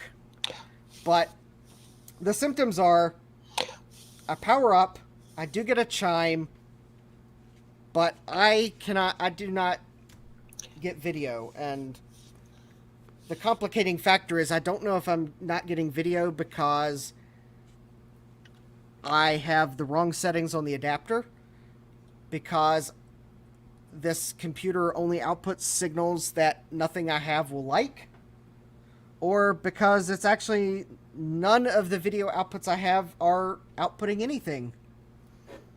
Because I could have dead onboard video and 2 dead video cards, although the seller of this one I'm using now did test it, and they did show it working. I mean, theoretically. I mean, sure, I guess there is a chance they faked their test results, but... Or option 4, all of the above. Or 4, all of the above. So, if anyone knows what happens in the 2CI boot process between Chime and video out. Not all adapters work on that model, ask Bruce. Okay, that is another very good point. I might have an incompatible video adapter. But is it also incompatible with my new bus video cards? So that's kind of my quandary here. So unfortunately, short of replacing this other bus transceiver chip, and I'm not... what adapter am I using? All right, well, let me... None of your business. Oh, wait. Let me blow the picture up large enough so you can see it. So I am using one of these generic 10-pin or 10 dip switch adapters. Yeah, those are usually the pretty good ones.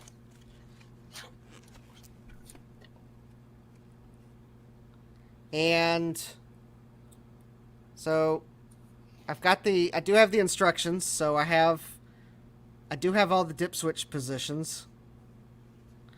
Set the adapter to VGA and retest. All right. That is, I have tried that. But I guess it's possible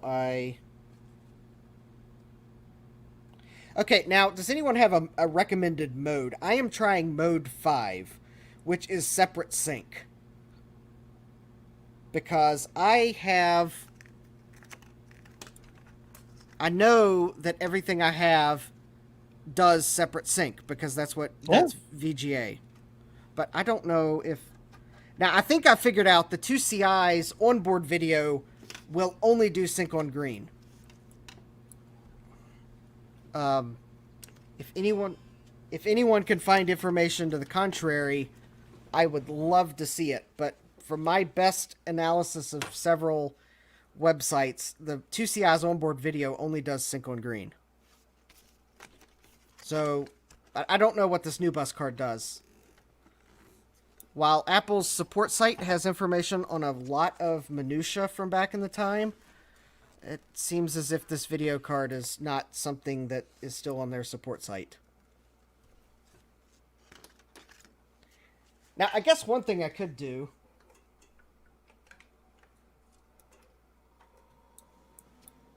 which I was doing my last stream where I was trying to see if I was getting video. I can fire up my oscilloscope and see Probe the pins. Probe the pins. Yep. Unfortunately, with these video cards, the 2CI's onboard video, I was able to get the oscilloscope probe down in it. Now, actually, you know, this video connector looks different than the first video card. That is... appearances are deceiving. Okay. Let me see if I can get the oscilloscope probe to actually down in here, because I think red is pin 2 and green is pin 5. Silly scope. Yes, my scope is silly. I'm just hoping that... Okay. And it, I need to, oh, that reminds me. I need to save off its calibration data. I found a script that does that. Because inevitably the SRAM battery-backed chip that the scope uses to save its calibration data will inevitably fail at some point. Oh, noes. Well, the oscilloscope I'm using right now is a 30-year-old oscilloscope, and it's got Oh, okay. Yeah. one of those Dallas. I forget what chip it's some really really fancy Watchdog SRAM chip. I mean, it's but that's where Tektronix put the factory calibration data, and if that chip dies, then it'll lose its factory calibration. And that is something we don't want. No, we don't. Because while I would be able to program new calibration data into it, I would have to use generic calibration data. Which, for those of us that have a stickler for detail, we don't want to have to do that. So I want to save off this one's factory calibration data. So that at least if the chip dies, I can restore its factory calibration data when I replace it. No, it's not a DS1287. It's a...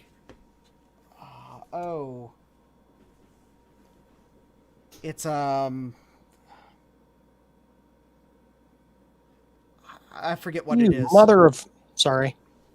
It's like some fancy schmancy... It's like... I think the chip that it uses for its SRAM is like twice as long as the DS1287. Yeah. And there's two of them in it. Two of different part numbers. All right. I see stuff on the oscilloscope. Yay! But it's nothing to celebrate about. Oh, that is not a video signal. That is...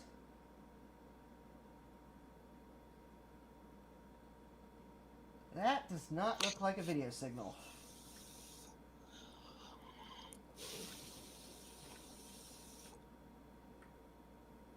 Yeah, that's definitely not a video signal. That's noise.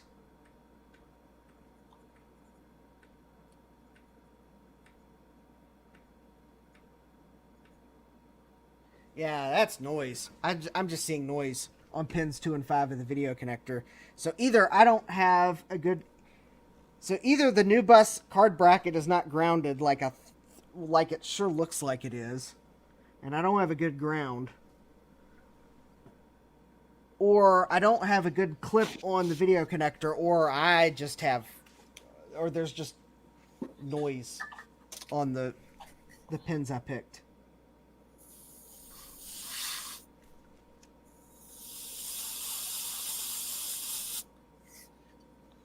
So...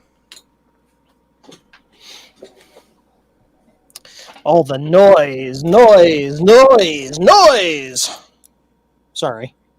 It almost makes...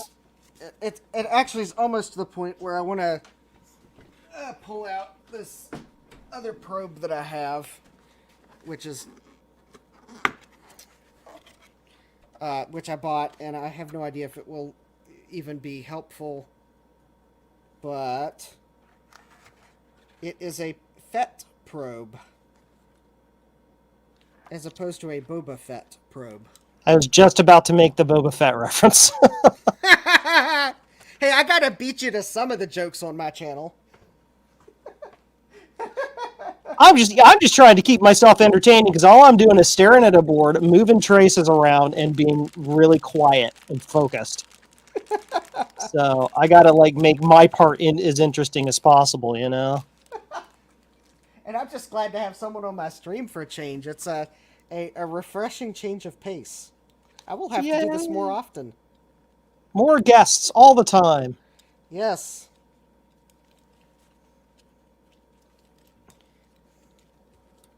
It's also refreshing, too, to have somebody who works on more than just one kind of machine. You do, the IBM and the Mac stuff, so...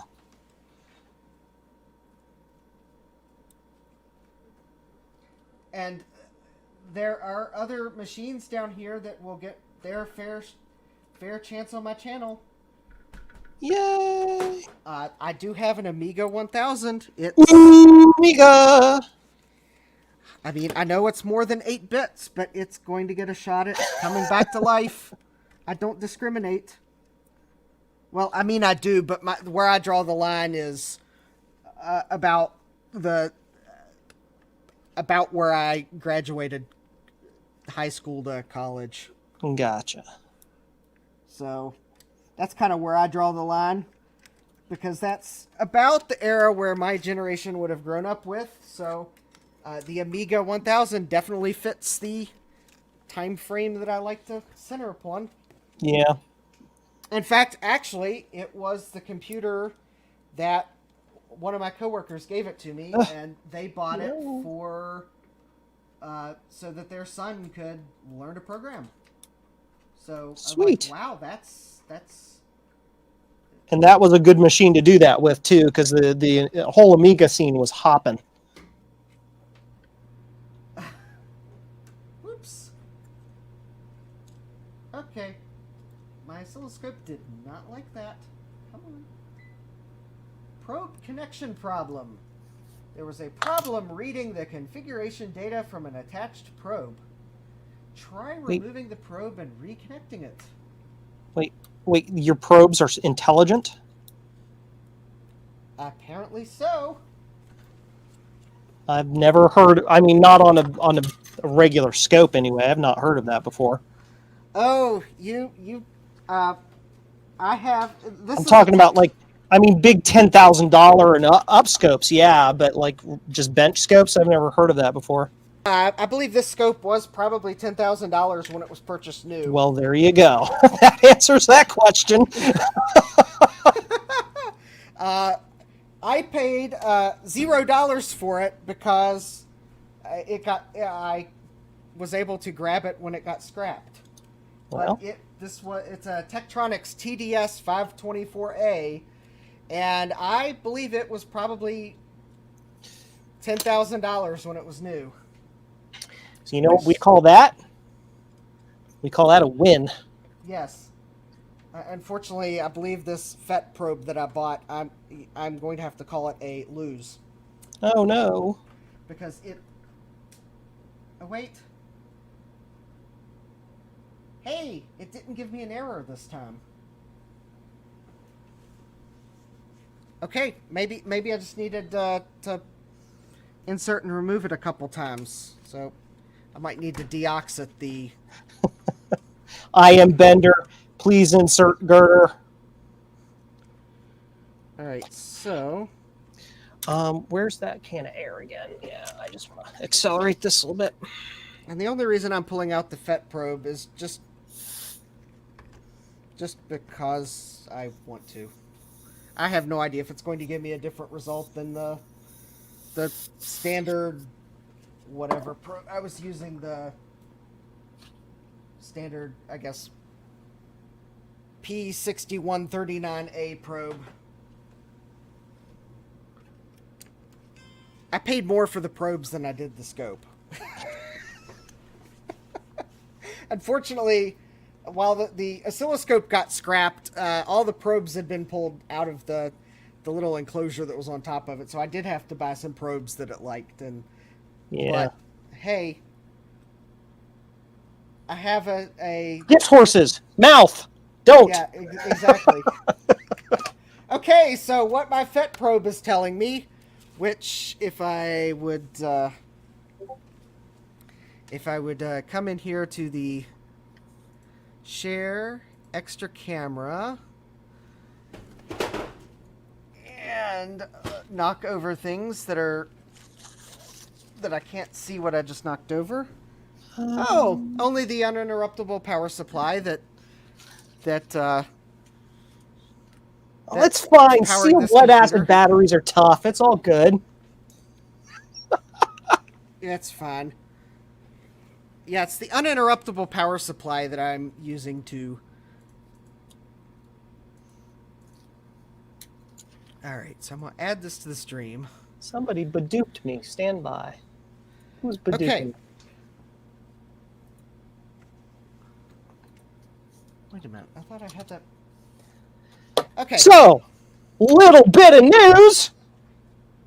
So, those who are following Retro Repair Roundup and were wanting to see cool next steps regarding the giveaway, Javier just let us know that he has uploaded his section of the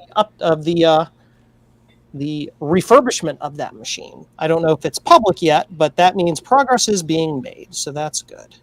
Yay! Yeah, those guys, they both got waylaid by tons of just crap those last 2 weeks of March, and they just could not get their videos done in time through no fault of their own. Oh yeah, that's just noise. Okay, so that's what I'm seeing. That is just noise, pure and simple. Yeah. All right, so while I'm gonna pull up the pinout of the Apple Video Connector just to make sure I didn't make a boneheaded mistake. Nope. Pin 5 is the green video signal, and I have the oscilloscope on pin 1, 2, 3, 4, 5. It's on pin 5. So the only thing I can think of is maybe I don't have a good ground. No, I'm pretty sure I have a good ground. If you didn't have a good ground, you'd be continuously falling. Exactly. Yeah, that is... I don't know what it is with me and the dumb jokes tonight. I apologize, everybody. Okay, I'll be here all week. All right, so basically, it appears as if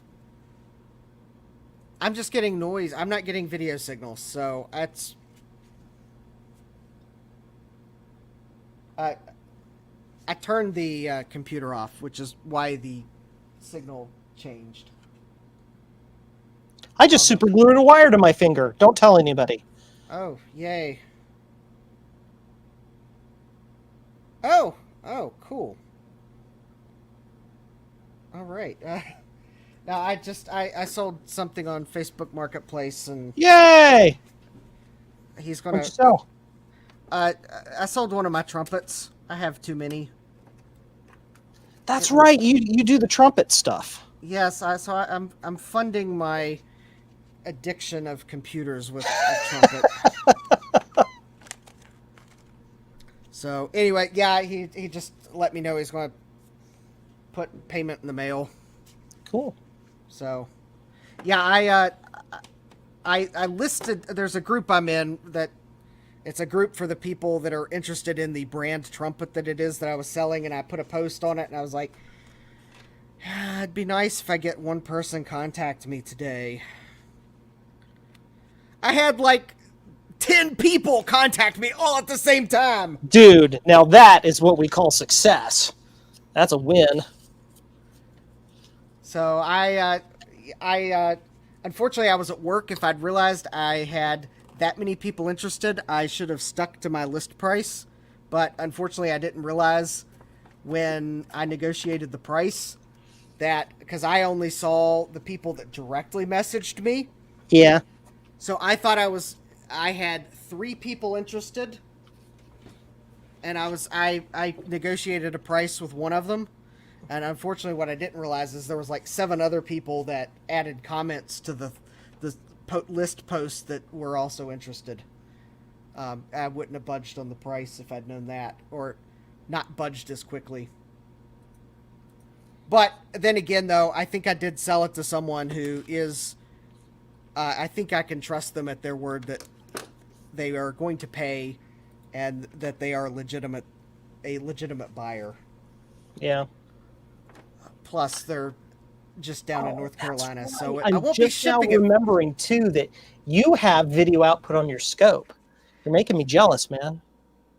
That's actually why I pulled this Tektronix scope on the bench. Put the scope on the bus transceiver. Yes. Good suggestion. Who made that? Thomas Armstrong. Yes, thank you. That is a very good suggestion. All right, let me see what... Make sure you're getting signals through before you... Yeah. Yep. Because the thing is... let me see if I have the appropriate bits and bobs to actually be able to do that. Okay. I am going to not use the FET probe. Because quite honestly, I don't know why, but the FET probe's signal looks noisier than the standard passive probes that I have. And that might be because I just need to run I may need to run a calibration cycle on this FET probe.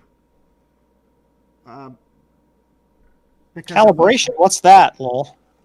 Yeah, I know. Basically, the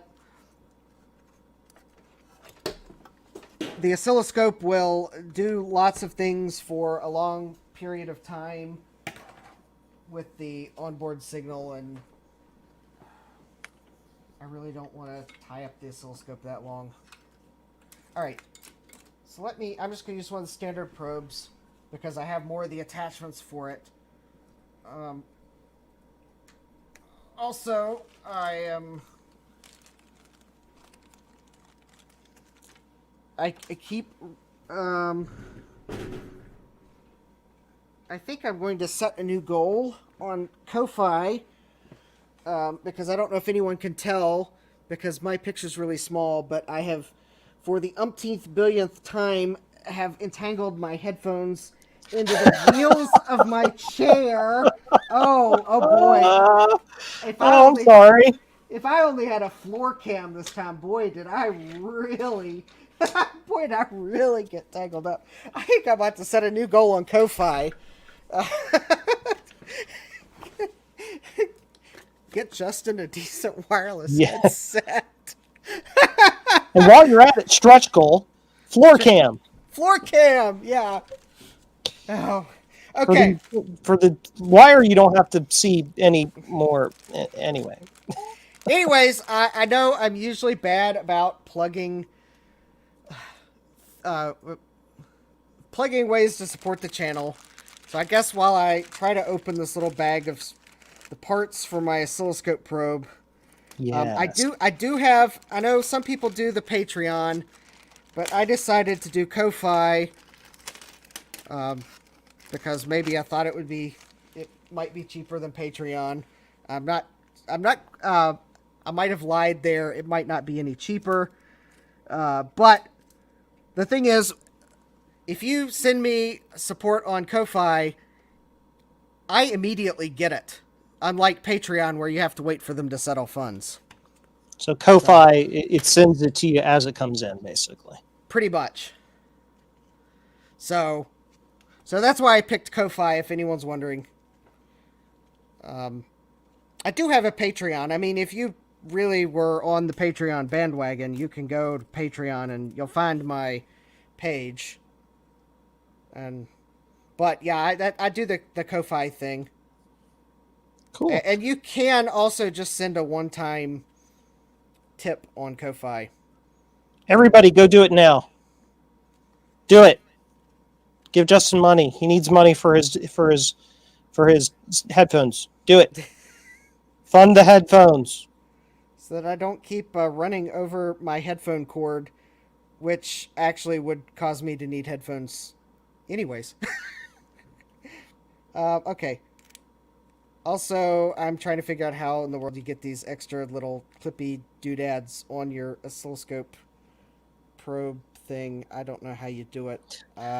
Somebody says thing 'em up in 3, 2, 1. Joe, we all know said you doodad. really I just figure they're going to say that. We all know that you really, really wished you said thingamabob. Yeah. And we'll put it there. I'm not going to risk YouTube going at some point in the future, going back and watching all my live streams, and they're like, you know that day when you had Joe on your channel and you accidentally said that other thing? You said the bad words. You said the bad words. We can't have you in our partner program. I'll be like, I'm sorry. It was a Freudian slip. What was even worse is that, of course, Kate was on the stream at the same time. Oh, I know. That was... that truly was a Freudian slip. Yeah, just like, I'm sorry. So... It wasn't even a Freudian slip. I just said it wrong. Yeah. we know you meant thingamabob. I think the I usually go for just thing or thingamajig. Maybe because I'm a musical kind of guy and I like to think that doohickey, yeah. Yeah, I'm in Virginia. I'm out in the country. Doohickey works too. I mean, even though I'm in the suburbs. I'm close enough to the city, but I'm far enough away from the city. So I can still go to the big stores if I need to. I mean, at least as big as the big stores are in my area. We don't have an Olive Garden. I know. Good. Yeah, no. We don't have a Home Depot either. Which that one's actually... no, that sucks. Yeah. That one's more annoying. That hurts. Yeah. Yeah, the best... We have Lowe's, which is like Home Depot light. Yeah, we have Lowe's. But no Home Depot. Okay, so I have my oscilloscope probe. I'm just going to very carefully touch the pins. Yeah, Eric, I'm actually about 2 hours from Micro Center, and that's if traffic is not heavy in the DC area. If that, so, yeah, we don't have an Olive Garden. You can solidly thank the city and the county, the city that I live near, plus the county that surrounds it, because they're like vehemently anti Olive Garden, and I think they're anti Home Depot too. So I'm more in the suburbs now. It's great. I used to live like right by the airport, and believe me, it was hard to do audio recording. Pardon me while you get to watch the UV stuff clear while I look up something, because I have somebody asking me a question that involves numbers that might involve me getting something really cool. So stand by. All right. So I don't know which pin is which on the bus transceiver. Let me log in to my account. So, all right. So eBay purchase history. Here we go. So I've got the CI on. I've got the bus transceiver chip here. I'm looking at UH1 if anyone's wondering. And so I think, hopefully I don't short the pins of the chip together, because, all right. I'm just seeing like a harmonic series or something on the top trace. Okay, so that's pin 3, which looks like it is an input.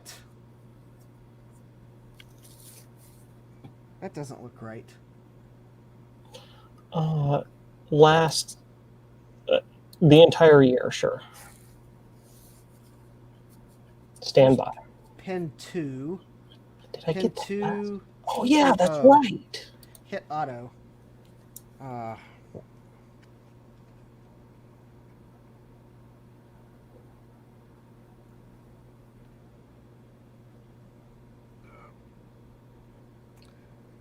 right, stand by.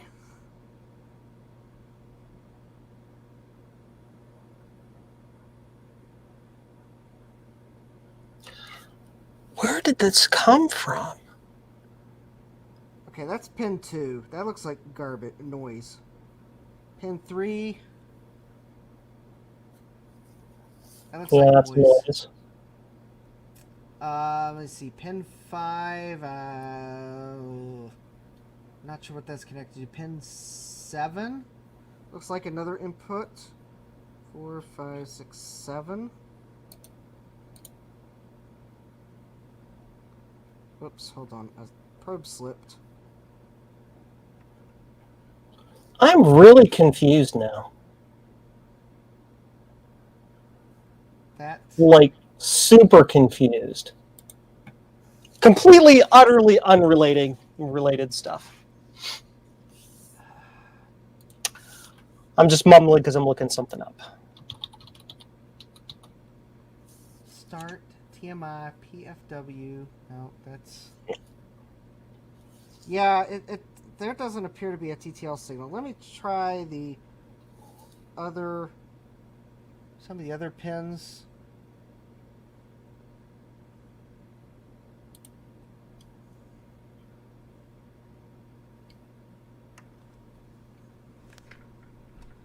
Yeah, I'm. Okay, let me look at UH3. Let me see if. I don't know what. Yeah, those aren't TTL signals. Oh, okay, Yeah, that's like weird analog funkiness.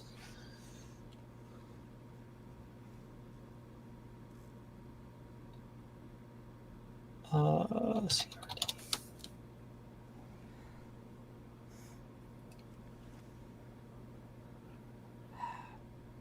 Does anyone know of a pin that I could easily get to just that has a clock signal on it around here, just so I can hit auto and Get it to latch. get it to latch on something that should be close? Check the pinout of the CPU and figure out which one that is. CPU's under the power supply. But no.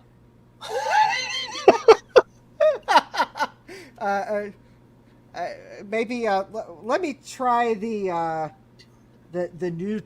new chip, because I can get, it's got larger pins and I can get to it easier. The processor's half under the power supply. Yeah, I know. When I said the processor was under the power supply, I was half lying.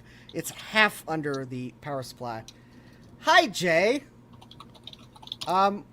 It's Jay. Jay is in the house. What is going on? Well, Joe is fixing one of my computers and I'm fixing one of my other computers. Would be the summary. Button. I am trying to find a signal. Hi, Jay. I'm trying to find a signal that I can connect my oscilloscope to and hit the auto set button, and that it will hopefully auto set. That is, if I can count pins on a PLCC chip. And I think that... Which one of you is having more luck? That's a really good question. I've done nothing for the past 2 hours but do trace repair. That's why you see this. That I'm doing some UV curing of some solder mask. I haven't even gotten to the point to putting the chip back on. Justin has been actually kind of getting somewhere with his Mac, to a point where he can actually do testing. So I don't know, neither and both, I guess. Well, Jay, I am at the point where I can power the system on, I get a chime, I get no video. Yeah, I'm trying to find the clock pin on the new chip. I mean, it looks like it's pin 56, maybe? But it's also weird because it looks like pin 56 is a ground going to the clock chip. Oh, no, wait, maybe that's an inductor around the chip? All right, let me see if I can find pin 56. You both are slacking. Oh, stop. He's working on beige and I'm working on the IBM. What are you even doing here? All right. Oh, man. Okay. I think I see where pin 56 is. Yeah. Screws, went across the room. Don't do that. There we go. I just removed the video card so I can actually get to pin 56 on the new chip. Back to ScopeCam. There we go.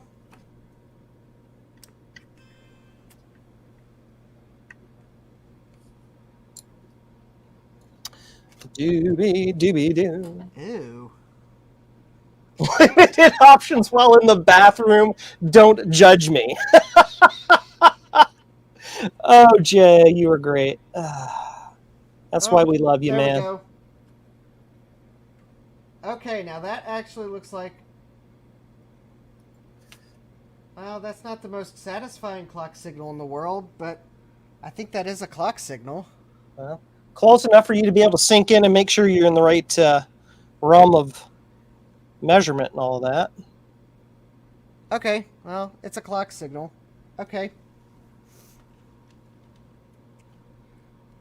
All right, let's see if I can check some of the signals that are going to the new chip. Well, here's one that might be interesting to test. It's pin 16, which is halt. 12, 13, Halt! 14, I am Reptar. 13, 14, 15, 16. All right, so...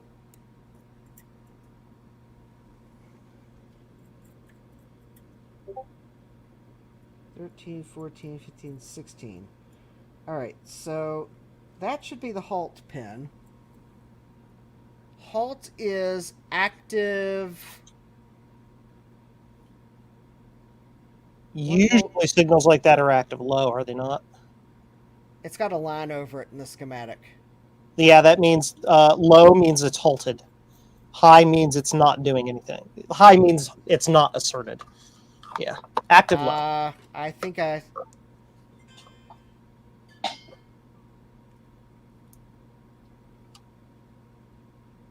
Actually, Thomas Armstrong thinks halt might be high on a 68,000. Is that a purple solder mask, he asks. No, it's yellow. It just looks purple because my camera, my scope is weird. And right now, this stuff right here that you see, right here, this junk, that's actually baking soda, because I'm trying to cure a little bit of super glue I used to affix these makeshift pads back to the board. I'm just trying to get it to cure a little bit quicker. Ooh, here we go. Let me try the pin 11. That's bus error.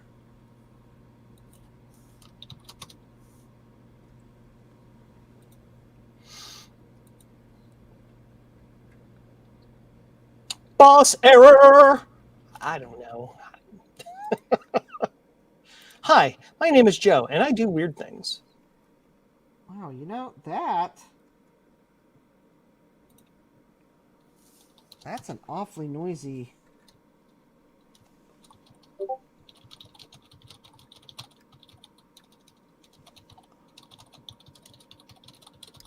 Ugh. Stand by. Everybody is like suddenly emailing me time critical things. It's like I'm doing a live stream, guys. Leave me alone. Like, what even is time lately? It's a construct. Okay. Yep, that is gonna go there. Cool. So I can close this. All right. I want to see... Okay. Did the Chillbilly Shack? I'm not emailing you for once. That's a joke. He sends me lots of emails. Half the time I forget that he emailed me, and I feel bad. I really do feel bad, VHS. I do not answer my emails well, and it's not just you. It's everybody. It's not personal. 2A, 4A, 1A, 3A. Let's see, that is...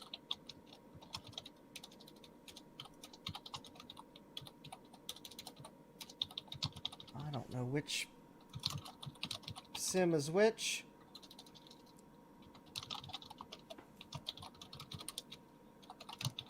I'm arranging for right now for somebody to come up from the Columbus area to my little hometown to drop off a Mac SE for me to repair for them.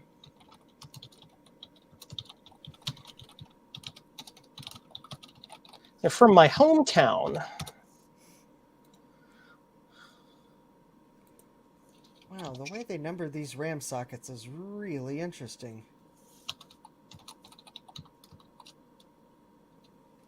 I think Beaumark numbered them correctly and Apple numbered them wrong, because Apple numbers them pins 1 through 30 and 31 through 60, and I got this brilliant idea to put the oscilloscope on one of the address pins of the RAM to see if the system's even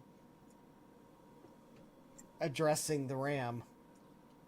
I'm trying to decipher which pins are which. One.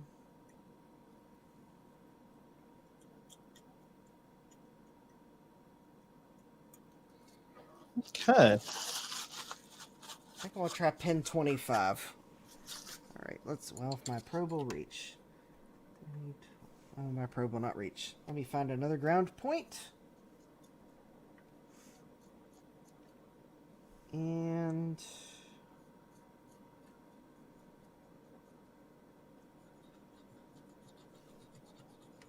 Okay. Now we need to get to clean up these other pads.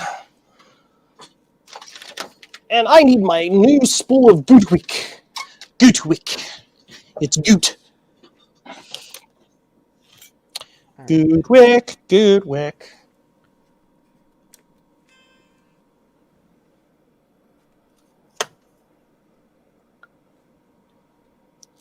Don't need much to clean those up. No, I don't want help mode oscilloscope. Push help to exit. Well, I don't see the help button. Did you blue screen your scope? I hit the help button. Oh, so about as useless then. Got it. Yeah. Okay, so that...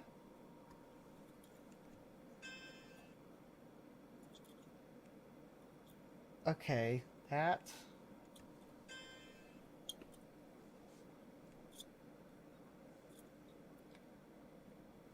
Okay, so that doesn't look good.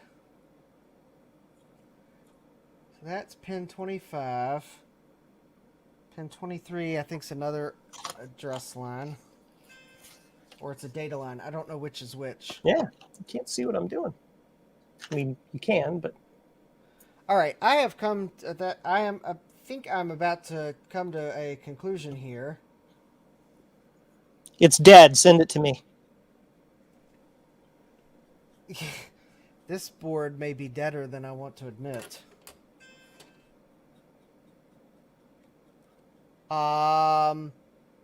Okay. Send it to Steve and tell him it's a Quadra 840 AV.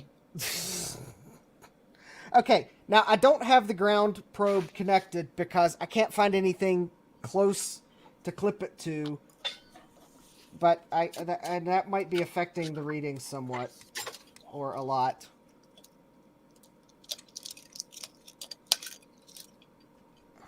You ready to see some fun, guys? Are you ready? Long distance trips are over for the foreseeable future. Yes, I need to send you something, I think, VHS. I know what I'm supposed to send you.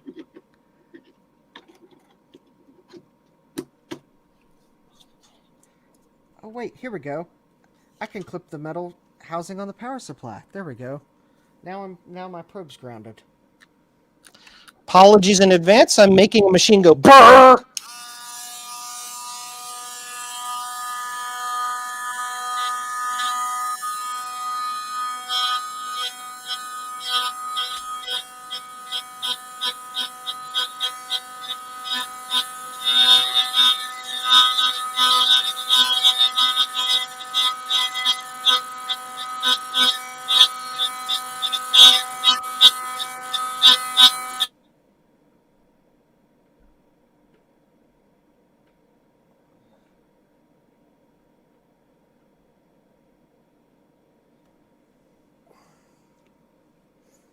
Okay.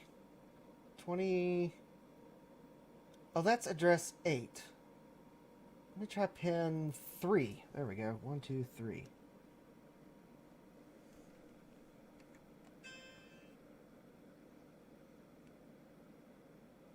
That didn't look right. Okay, I think that the reason I don't have video signal is because I'm wondering if I have one of the... Uh-oh. Oh no, it looks like we lost Joe. Or did you lose me?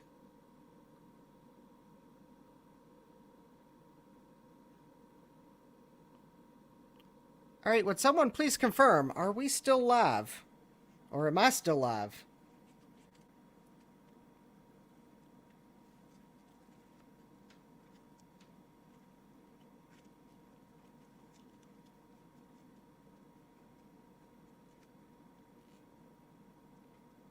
Okay, yeah, it looks like we lost Joe. Hopefully he'll be back. Okay, I think I have come to the conclusion that I might have a bad transceiver going to the RAM. Because the signal I saw on the RAM, which I think it's an address line, I don't know if you noticed what it was doing, but it looked absolutely horrible. It looked like noise, not an address line. So I'm wondering if it's... I think these are the transceivers on the RAM chips, 74F245. Yeah, I'm wondering if one of these chips is bad. So I think what I need to do... Yeah, oops. Up. Never fear. Joe is here. Yeah, my internet just died entirely. It just went away. Bad internet. No cookie for you. Yes, no cookie for internet. Yeah, I looked over to mute my mic because it was making noise with the Dremel, and it just died. For all I know, the Dremel killed it. I don't know. So. Well, I think I've come to the conclusion I may have a bad transceiver on the RAM chips. Ooh. Which that I guess could cause the machine to just crash after it chimes. Yeah. Because the chime's in the ROM. Exactly. So I'm looking for one of the address lines on the ROM chip so that I can clip and do an auto set on my oscilloscope and then go back to the RAM. Gotcha. So let me... I'm going to mute myself again real quick because I'm going to be making buzzy noises. And I'm turning my head sideways because I'm too lazy to download this file and open it in an actual PDF reader. How's that for honesty?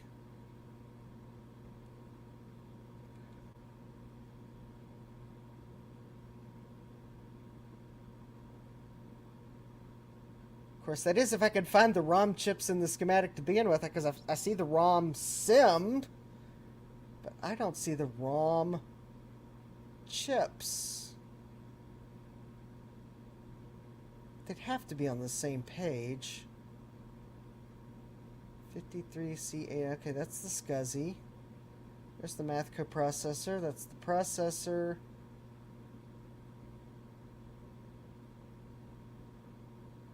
The ROM sim socket.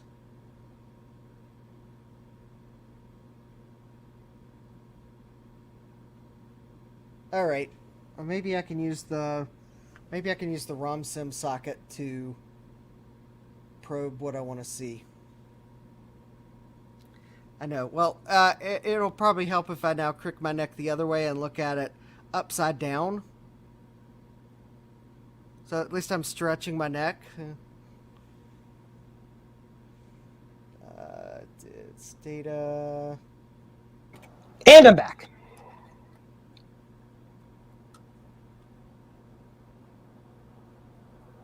Oh, here we go. Pin 2 of the ROM sim is an address line. All right. I can find pin 2. That one's easy.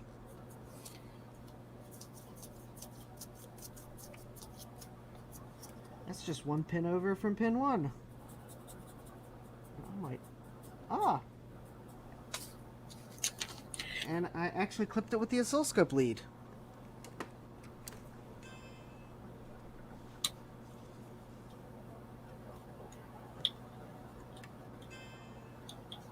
No, that didn't look right.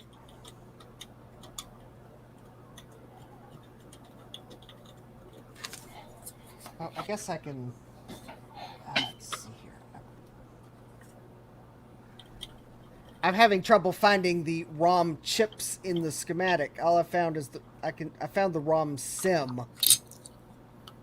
But not the chips. but not the Gotcha. chips. Because I'd like to clip one of the pins on the chips.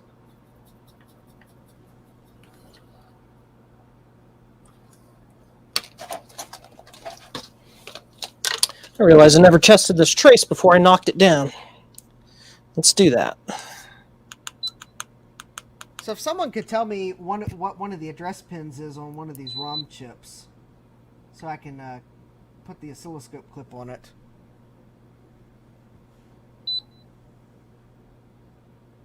Otherwise, I'm just guessing.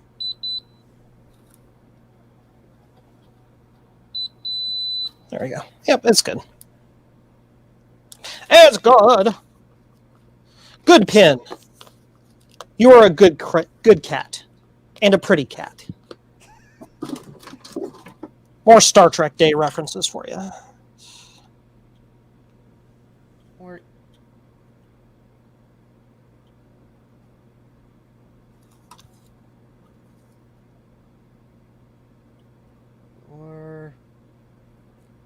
Or I'll just give up on that idea and try one of the pins on the RAM transceiver.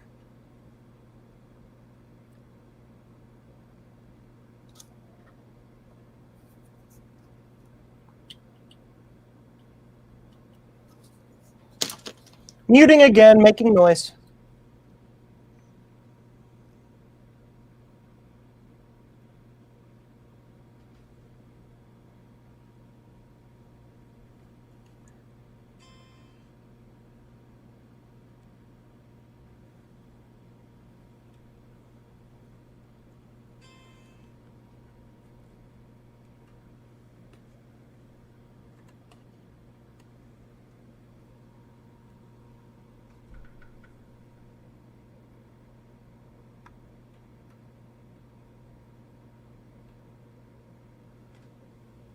Alright, so that's, I think, one of the address pins on one of the RAM transceivers. I just picked a random one.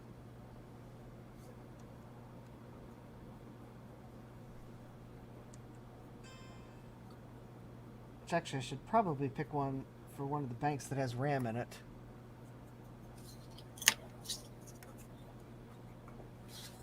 I'm not... That does not look like the signal I would have expected.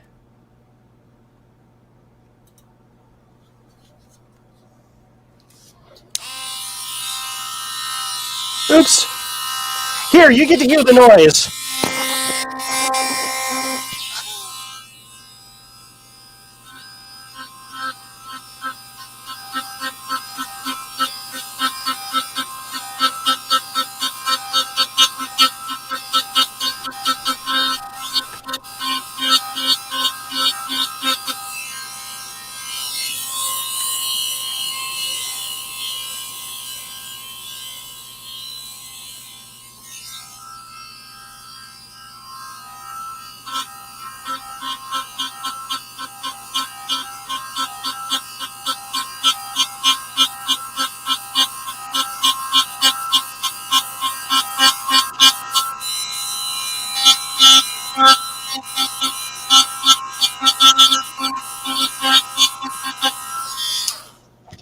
There's a little bit of a depression, a divot in this pad here. I'm going to have to scrape out manually. Is that an address?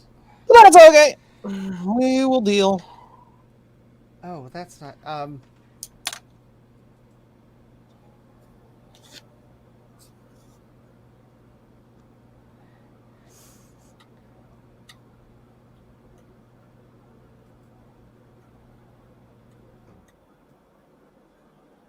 Yeah, I'm trying to search for the ROM pinout, and the only search hits I'm getting are for the ROMs.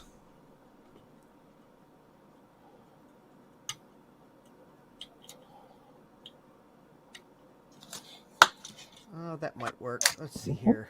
Okay. Let's give it a clean here. Oh, that's someone that made a ROM sim.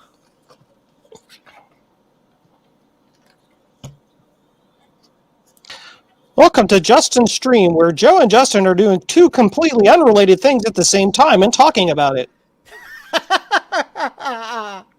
Hey, I like to keep people on their toes.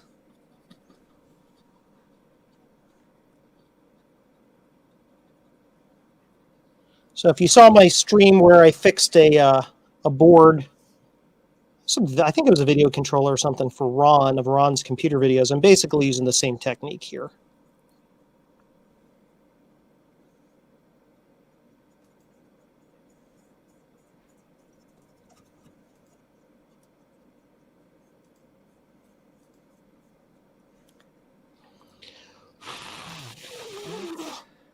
There we go. Okay. Yeah. I'm going to give this another... I'm sorry, go ahead. Yeah, Jay's commenting on my mic gain. He said it dropped significantly. Mic gain. Drop the mic. Might be because I was staring down at the board and not up at the microphone. Yeah. So I'm going to do one last quick UV solder mask coat right around the edges of this, just to make absolutely certain we have good isolation around things. And it also acts kind of as glue.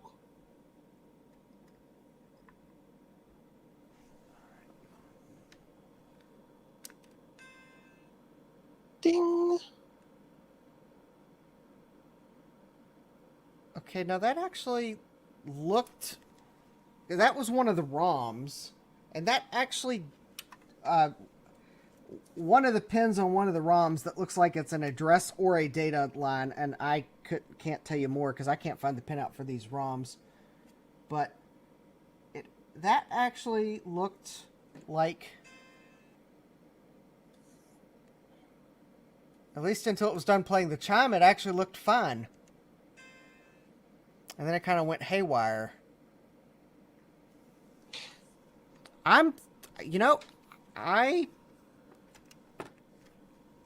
may very well... Okay, either I have all bad RAM that I've tried. Although the RAM I have in it now was sold by an eBay seller that tests it. And I bought RAM from them before that worked. So I'm inclined to believe it was actually tested. Yeah. But it doesn't seem like a RAM problem to me. It seems like an addresser issue. I'm thinking that these one or more of these transceivers that connects to the RAM is bad. The other thing you can do, does that machine have a built-in FPU? Yes, it does. Okay. I've had this happen exactly once, and it stumped me for the longest time. The machine had a bad FPU. And whenever the machine would try to assert the FPU, or to even ask it if it existed, the FPU would then respond, and it would pull one of the assertion signals low, and then just hold it low. Basically, it was interrupting the CPU, and the CPU would sit there waiting forever for the FPU to finish doing what it was going to do, but the FPU never, quote, finished. And I had to replace the FPU. Well, let's see here. There's a single signal line that goes between FPU and CPU that is used to signal that activity. But I don't remember which one it is. And you'd have to get to the pin. You might be able to get... Can you see the FPU? Because I know you said the CPU is underneath the power supply. The FPU is very readily observable. Okay. So at least you can get to the pins on that one and see if that assertion pin is just sticking. That's the biggest guess in the world. Oh, well, I can get to pin 13 on the FPU very easily. All right. Well, let's see if the FPU is 10, 11, 12, 13. Is 13 that interconnect pin? It's the one that's marked assert. Yeah, there you go. Or ARS. Oh, wait a minute. Actually, it says ARST. Maybe that's not assert. Yeah, I don't remember which pin it was exactly Oh, or what it's named. it's probably pin 21 that's marked AS. It's being an AS. Ha ha! Joke. Cool. Vintage Hillbilly Shack, I have done the heat test. And nothing on the board feels overly hot. Well, if that's the assert line, that does not look like proper assert behavior. Yeah, that's vibrating all over the place. That's not correct. All right, let me look at some of the. Let me see. Read write.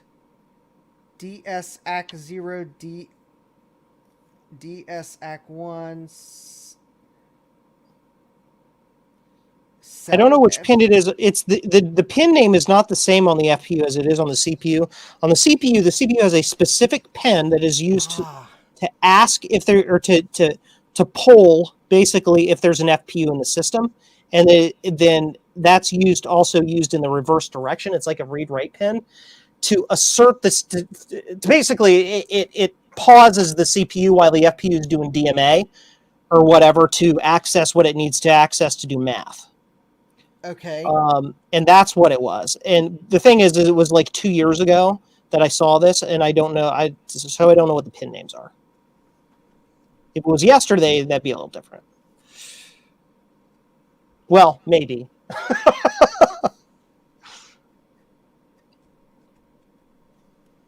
I'm just double checking that I didn't miss like a scorching hot chip, but no. Okay, I'm trying to decipher the pin names on the FPU.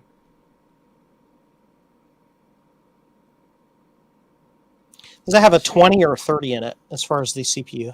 I don't remember. It's a 30. It's a 30. Yeah. Here we go. I think that's going to be pin 29. Okay, pin 29 is marked as chip select on the 882. There you and go. It's connected to select FPU, which is probably... That's the one. That's exactly what it is. Yeah. All right, 27. So it's going to be pin 29. And what I did in my case to diagnose that is I disconnected that pin from the FPU entirely,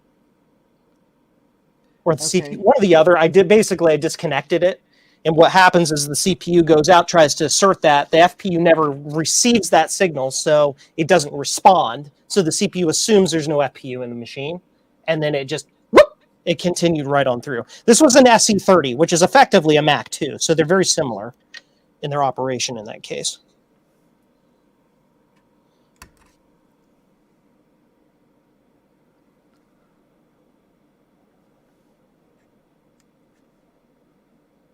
Board repair. It's art. Well, I did see the select FPU go high a couple times, but it doesn't look like it's being held high. Okay. Is it an active high or active low? I don't remember. It looks like it's active. It's got a line. Chip select has a line over it. So that means chip select's active low. So the FPU is being pulled low. If you see chip select going low on the FPU and it's staying there, what's happening is it's not getting deasserted. Yeah, it might be stuck on. And here's what was happening in the SE30 in my specific case, is that if I use the ROMinator, which was effectively a Mac 2 ROM in the SE30, I would have that behavior. It would post and then freeze. It'd go ding and then sit there and not do anything. Well, if I swapped it back to the original SE30 ROM, it would boot up fine. Because the original SE30 ROM doesn't care about whether or not the machine's got an FPU in it. Oh. Well. Or doesn't check for one or something like that. So that was also, that's just a guess. I mean, again, I could be leading you down a rabbit hole, and if I am, I apologize. Well, That certainly does describe what I'm seeing. It seems like the machine chimes and then dies. At some point, I'm probably going to have to start pulling chips off of it.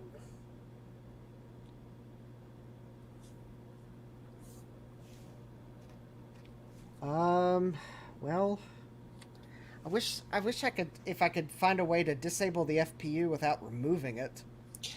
What I did in my case is I was able to take that pin and lift it and tied it to ground on, I don't remember which chip. I did a video about it. Stand by. Let me go back and see if I can find it.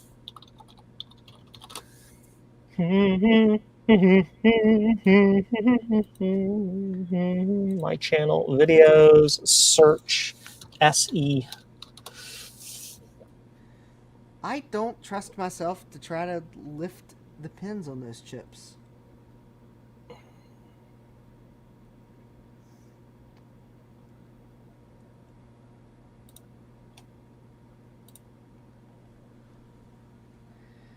I would almost be more tempted to just pull the FPU off the board and deal with it later. Found it. I will drop the video in the chat if you want to take a look-see. All right. You can look at it later. Okay. I don't know if that'll link through. Yeah, I'm an admin. It should link through. And that shows you, right around that period, it shows you the pin that I lifted on the FPU and tied, and then that made the machine work. So again, if that's something you want to do later, of course, that's fine. But I will probably do that later. it's your channel. I'm not the boss of you. I'm actually looking at the board and I just saw something that I don't like. Is that a solder bridge under the bus?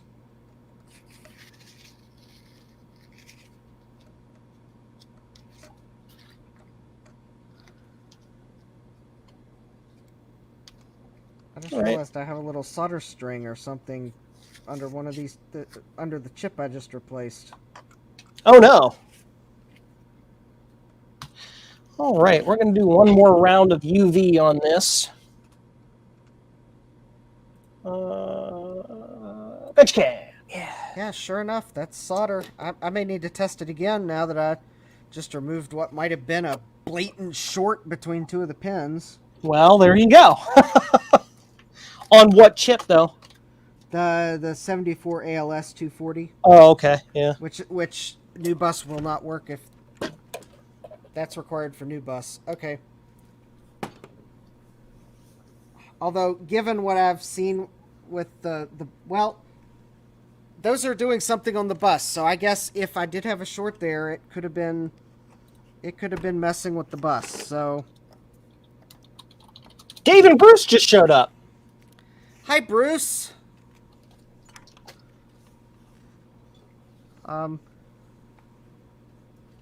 This method of power supply insertion is not sponsored by Gorilla Glue.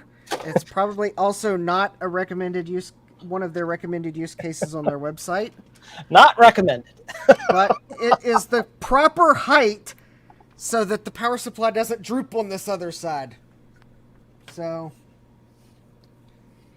if Gorilla Glue wants to sponsor me, then I will use their product correctly. Otherwise, well... Bruce, is that super glue? Yes. No, Bruce, no. It's a power supply support bracket. Yeah. yeah, that's it. Adam's here too. Hey, Adam. All right, so everybody's showing up.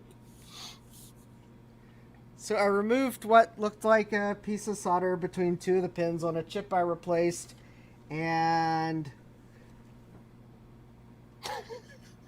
sorry, I'm looking at something on your bench that says packaged by number 2, and the only thing that I could think of was, who does number 2 work for? Oh, that was in the bag of little bits and bobs from my oscilloscope probe. I hope that whoever number 2 was had a long and happy career with Tektronix and retired happily, because as old as these oscilloscope probes are, I hope they were able to retire nicely and had, or at least had a good career with Tektronix. This interesting thing, this board of yours that I'm working on here, the PCB, the original solder mask itself, is UV sensitive and glows. Well, Steve, you walked into me trying to Hi, Steve. troubleshoot my 2CI, and I've come to the conclusion that there's something just awful wrong with it. Yeah. Hi. This is my artist's impression of what my 2CI is doing. Bong. Because it looks like, from what I can tell by looking at the oscilloscope, not that I really know what I'm looking at, it seems as if this 2CI is bonging and then crashes before it can even get a death chime out, because the address lines on the RAM look like garbage.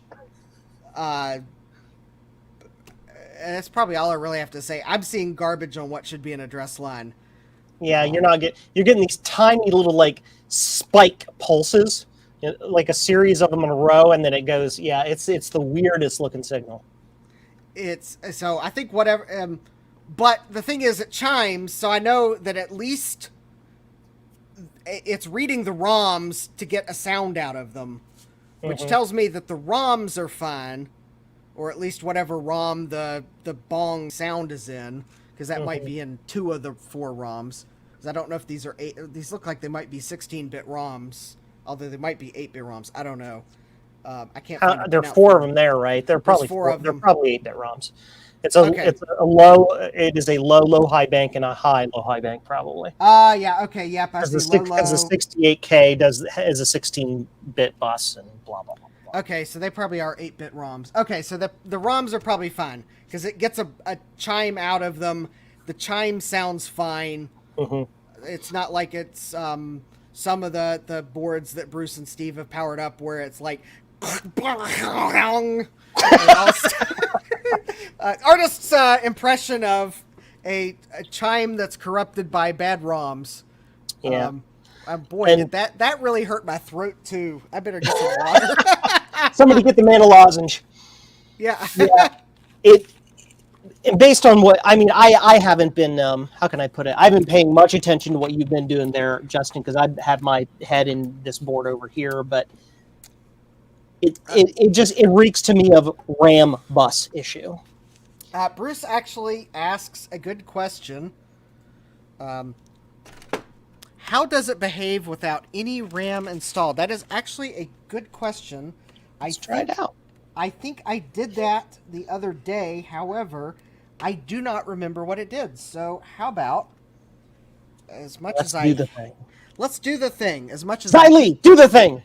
As much as I hate these plastic clips, let's do the thing and find out. All these years and nobody's gotten that reference yet. Let me see if I Here, I'm going to go look up that reference and show it to you. Well, I'm going to see if I can find my spudger that is disguising itself along with other things on my bench. Well, I give up. I believe the bong is after the ROM check too.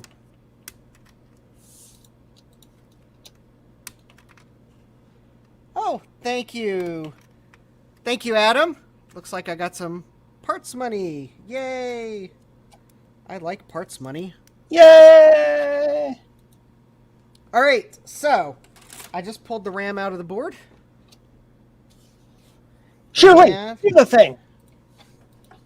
Sorry. It's a Legend of Korra reference. Not that the video is really going to do anything. I'll plug a monitor. Immediate death chimes.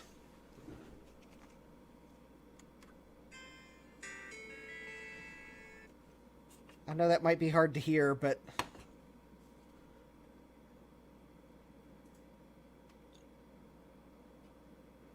So... Does it start to give a little bit of the bong and then death chimes? It actually gets the whole bong out, it sounds like. Okay. Oh, I just realized why the speakers sound so quiet to me. You have your headphones on?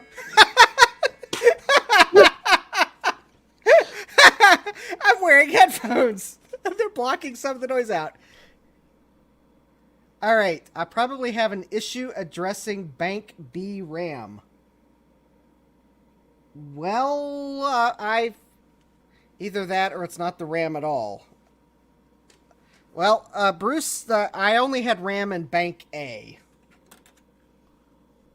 Yeah, do both banks have to be populated, or do you have to populate Bank B first, or? Bank A is for the onboard video. Okay. Oh! Well, yeah, Bruce wanted to know what it did without any RAM. Okay. However, let me try with a new bus video card with no RAM and see if it does the same thing. Yeah. Because it might have, because the video is going to want RAM in Bank A, so that may explain an immediate death chime because Yep. we just told the video, it would have told the video to access no RAM for its frame buffer. Same, yeah. Okay, same thing. All right. Bruce, you missed it at the beginning. Justin started this by finding a trace on the board that was not connected from the factory and covered over with a break in factory solder mask. There you go. Crazy.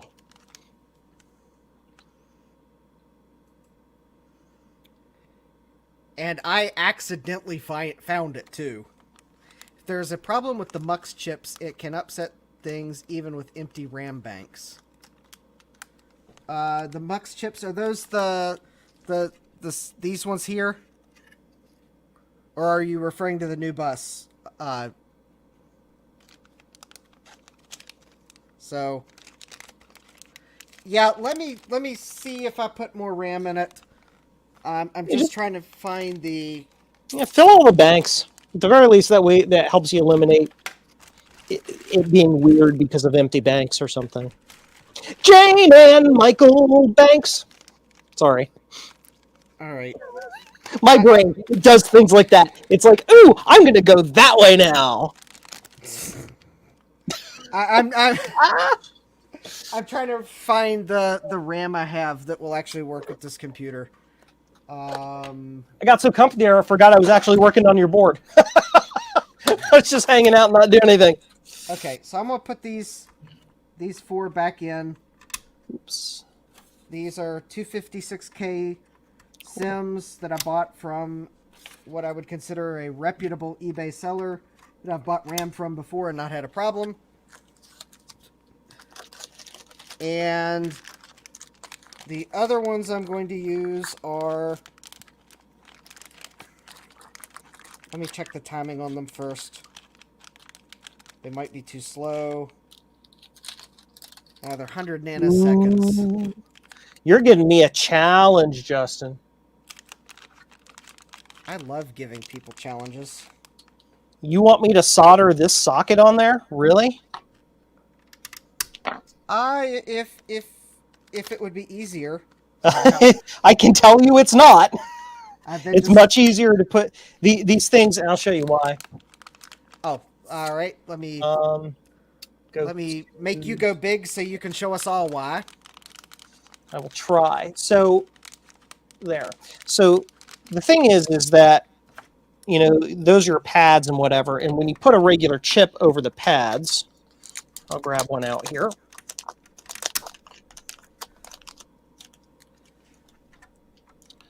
The pads stick out beyond the chip, so you can get at them and solder them in place, right? Okay. But with this, it sits entirely over the pad. Oh. And I'm not going to say it's impossible to get those soldered in place, but it is not a fun time. Okay. Because it's hard to get in there with the iron and do it. They're really designed for reflow with paste, and I am not set up to do that. Okay. Well, I sent them to you just in case. Okay. Because if you had said, "Oh, Justin, why didn't you send me sockets?" That would have been easy peasy. And I didn't send them to you. I'd have been like, "Don't." Why didn't you send me sockets, you jerk? So I guess I'm feeling less bad about trying to do this upgrade without buying sockets before I tried it, because I would have had the same trouble putting them on. Okay. Yep. I feel a Nope, little you're better good. now, Joe. Okay. All right, and I have all the RAM populated. The other 4 sims I put in are the 256K sims I had that came with the 386 that I've run a RAM test on, and I know they work. So I should have 8 good memory modules. Knock on wood. And Okay. I don't see any wood around me. And you provided me with one of these V20s you have not put on the board before, right? That looks like the one I did not try. Okay, good. I'm just trying completely clean before we do it. I have to go through your notes and figure out where pin 1 is because it's not really marked on the board. Pin 1 is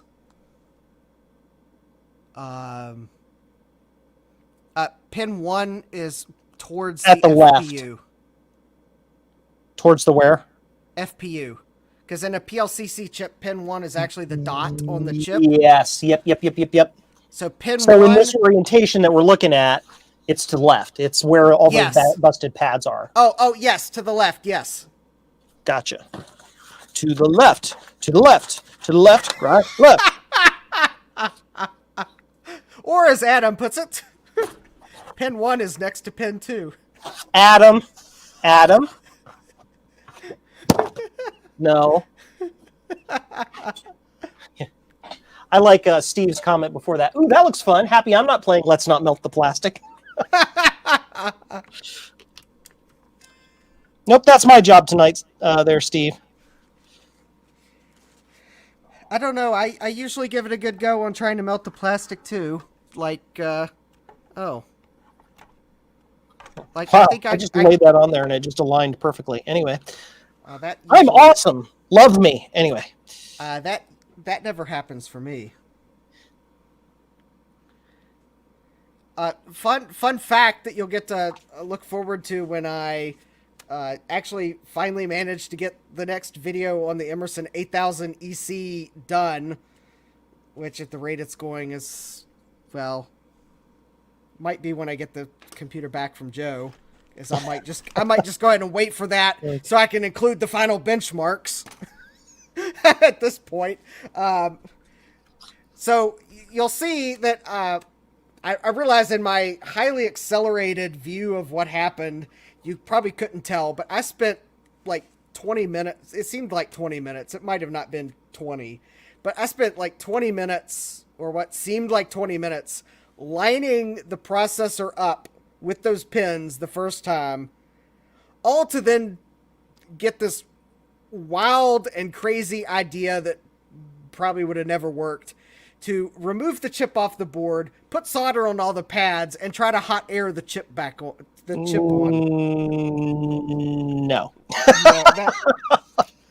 To which I then tried that and then ended up having to then clean that solder off of all the pads, realign the chip, and then solder it on like a normal human being.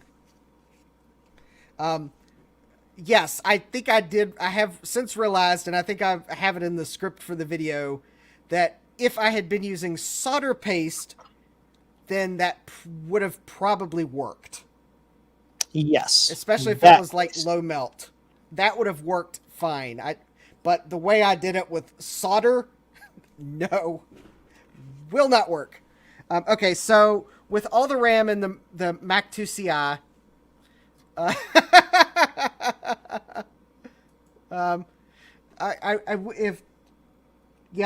have to agree with you. If you saw the alignment of some of these chips on this 2 CI board, it's quite honestly pitiful how badly aligned some of these chips are. Yet they're soldered and they're not shorted, but some of these chips, the alignment is like... Pin alignment is overrated. Okay, so with all the RAM populated, and trying to use the onboard video, and I guess this is where I'm going to clip the oscilloscope onto one of the pins of the video connector to see if there's even anything that resembles video coming out that maybe my monitor just totally detests.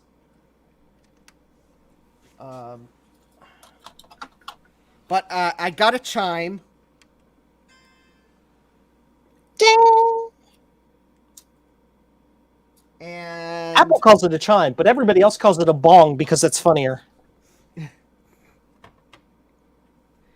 And if Grudy was on the stream, he would have gone, "It bonged!"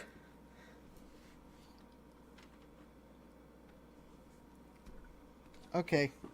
You know, I'm really just trying to destroy my throat this evening. I'm having so much fun. Okay, so it chimed, and then nothing. That is the video pin.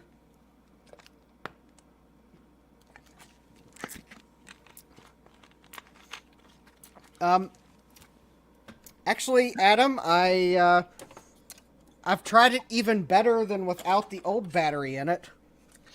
This is a brand new battery. But yeah, that is a good point.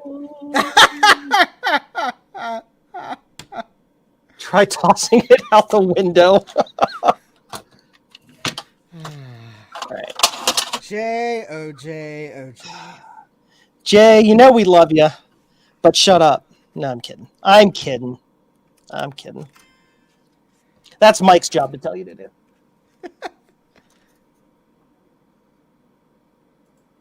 Okay, I'll leave the battery out.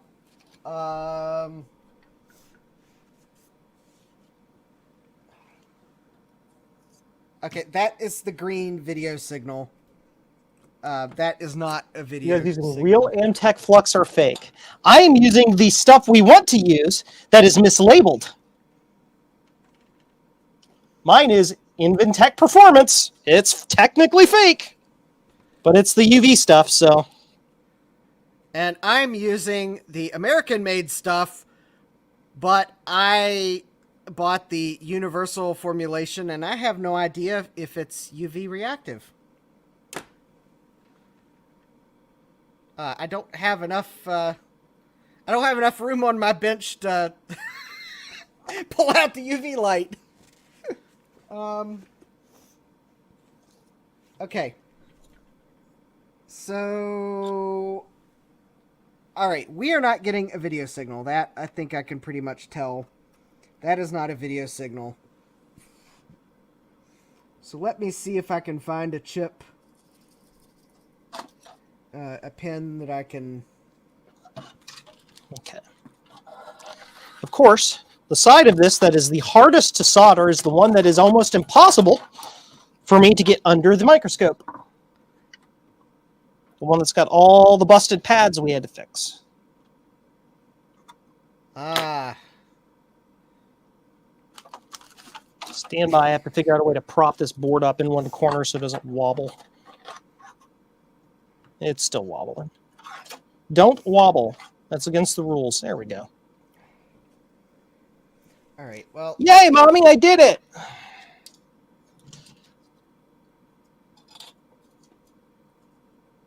All right, so I'm going to put my oscilloscope probe on address line...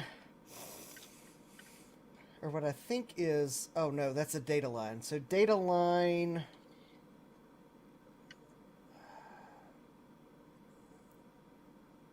probably really should use one of the data lines that...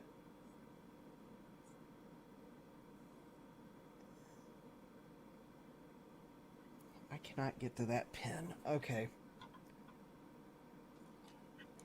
Data... 2A and 4A.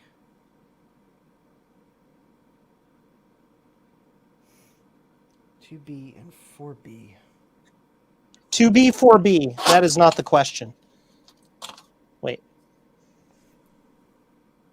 You know, if I'm reading this right, this is just probably I'm not reading it right.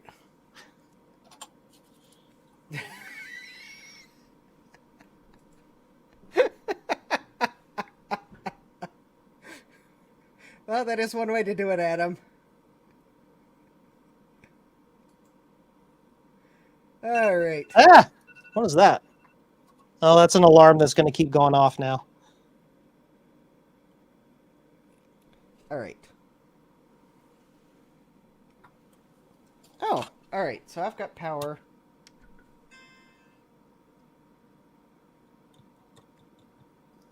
That is supposedly one of the address lines. Board overboard.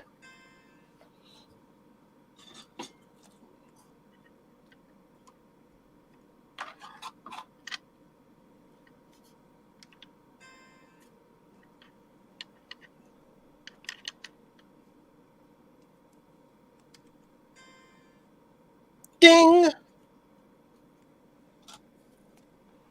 doesn't look very good.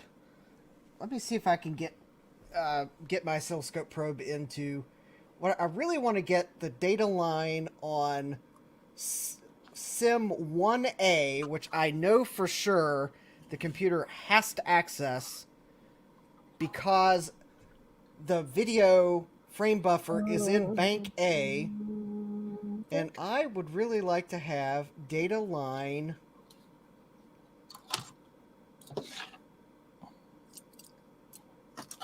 Well, maybe I'll settle. I'll have to settle here. Pin 25. I think I can get to pin 25. Just no. Oh, here we go. Clip the metal of the power supply for ground. 30, 29, 28. There we go.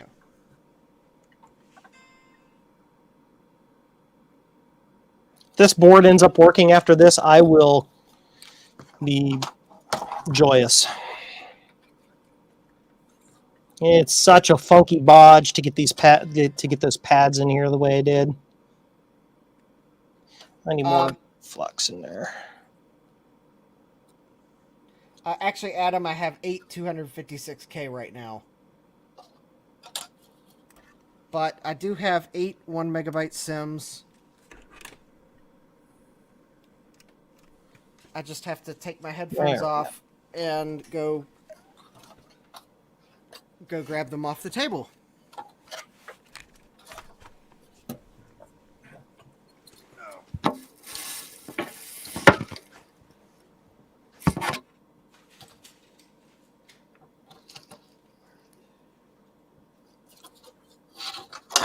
Yeah! I almost caught everything on fire with my soldering iron. That didn't happen. Shut up. Lies. All right. This chip is on here, guys. All right. It is on here. So now we get to clean. Where's Dana when you need her? She absolutely loves it when you do board cleaning. Okay. So I'm taking out these 256K sims, of which I'm fairly certain work. And I will put in the 1 megabyte sims that I have, which I have no confidence in whatsoever, because they were the 8 1 megabyte sims that came with this in this computer. So I have not been able to test them. Because I can't test them in my 386 because it requires parity memory. Because believe me, I'd love to run an actual real memory check. A 386 that requires parity? Yeah. That's weird. It's not as unusual as you might think. But well, yeah, to be honest, or to be fair, my experience with 386 is limited, so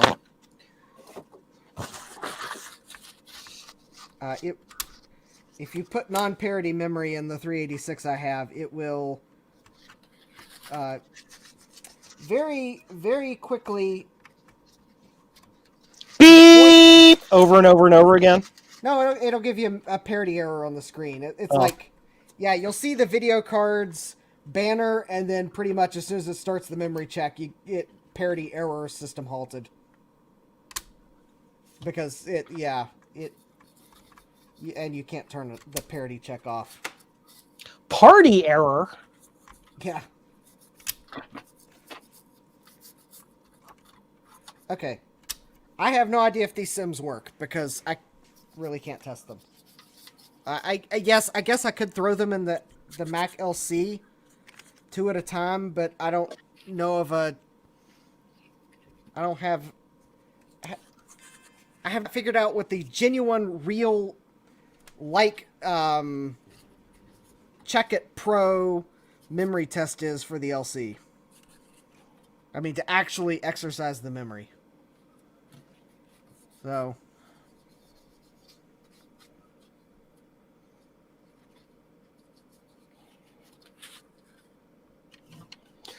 Okay, so I think okay, let's see here. Back to that. Checking how well it cleaned up. It cleaned up right. okay. So this is with the 8 megabytes of RAM. And I'm pretty sure I have it on one of the data pins of the sim.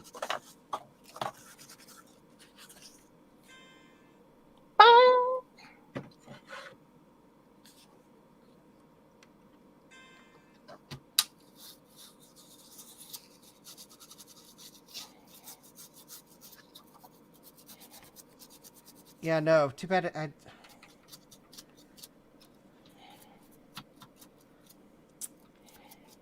Yeah, I would love to run a memory check on these sims just to make sure they're good, but unfortunately, so that was one of the data lines, and that what I saw on the oscilloscope did not look like a data signal.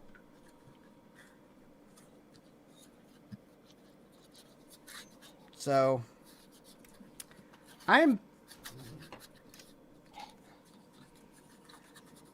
really thinking that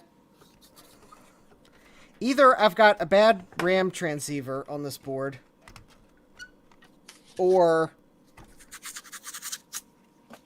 the FPU is asserting and holding the bus hostage.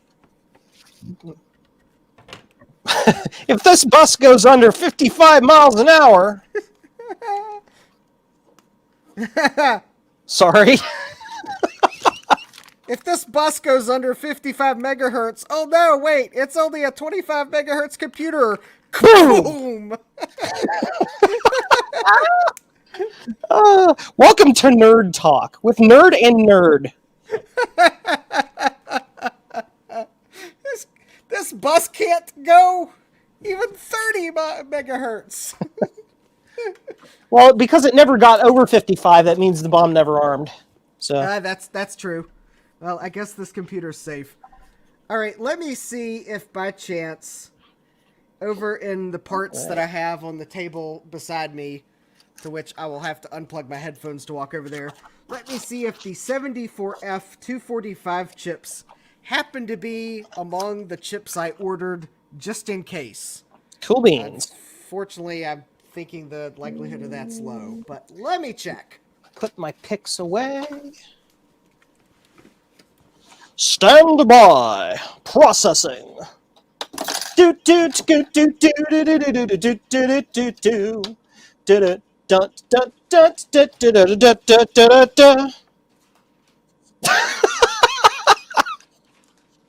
Oh, I'm nuts, guys. Oh, hush. Hush. Quiet. I'm going to sit here and entertain y'all. You have to listen. You've got to pay attention to me now.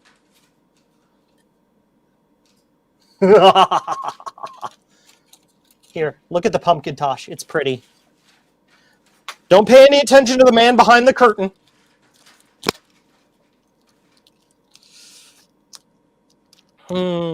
I am getting pretty close to ready here, sir. If you can hear me, maybe you can't. To testing this board, and it'll either work or it won't. But before we do that, I have to clean up the bench to make space to be able to plug everything in to test it.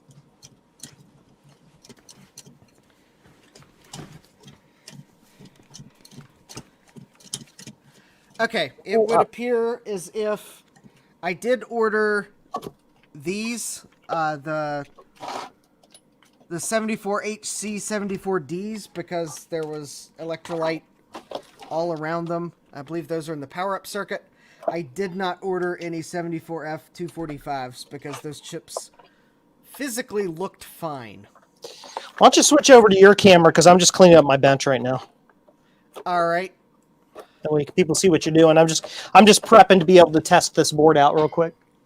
Well, I think I'm actually to the point where I'm going to pull this board off the bench and start looking at the other one.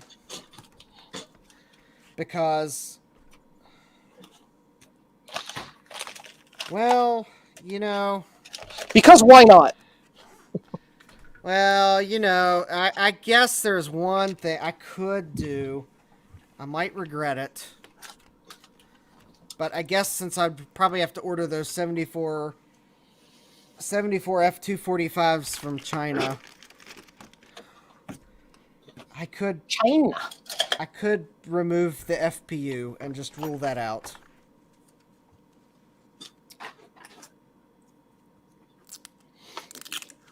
Yeah, you can just remove the entire FPU if you think it's suspect.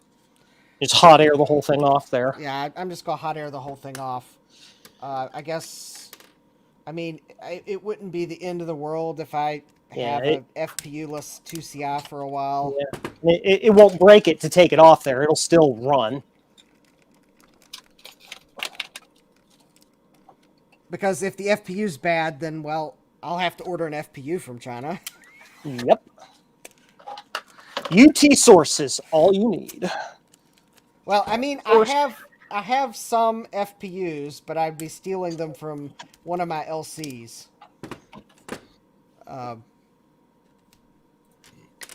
And they need all the advantages they can get. Stand by. All right. I'm just gonna go ahead, hot air this FPU off the board.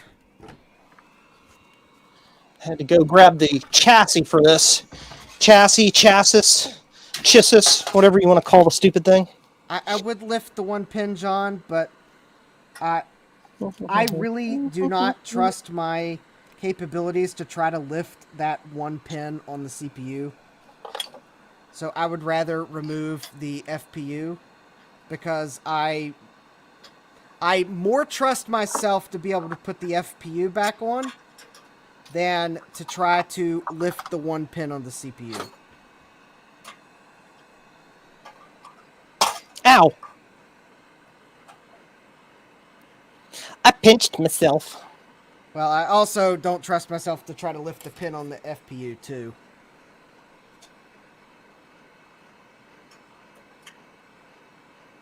I also don't have any wires to do a bodge, so... You know, and if it doesn't fix it, then at least you got practice removing and putting another chip on the board. Exactly.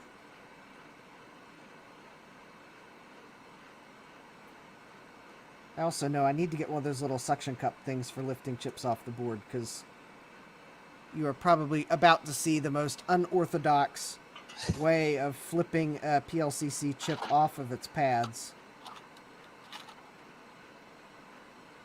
What? Just with the tweezers? That's how we all do it. That's how I do it. Oh, okay. Once it gets loose, you just flip it off the pad, and you'll get a couple little solder balls here and there. You just clean them up. No need for any special tool for that. Save yourself the money and put it towards like a real tool. Yeah, seriously. Trying to figure out how to put this together in some sort of fashion. I'm trying to like cobble your machine together here. Oh, not in the case, basically. so that if I need to do tests and stuff, I can. This Yeah, is luckily that CD. power connector is one power connector, and it's keyed pretty well. Yeah. It's not the one where like you put it red next to red and it means system dead. Yeah, exactly. It was one of the first things I ever learned being a computer technician was which way to plug those on, and it was from a previous computer technician who did the same thing and blew the main breaker to the building, not Oh, wow. the circuit to the room. The main breaker tripped. I don't know how they did it, but it is a thing that occurred. Because there's like any sort of way that I can like arrange this to like. It's just gonna live on its side. This is how it's gonna be. No, I'm gonna be. Okay. Cool. Well, so I need to plug in a CGA monitor, don't I? Yes. And you're all in luck because I happen to just keep one right here on my bench for testing Apple III stuff. I just have to find the flipping cable. Buried under all these boxes that if I look at them wrong, they're all going to fall over like that one just did.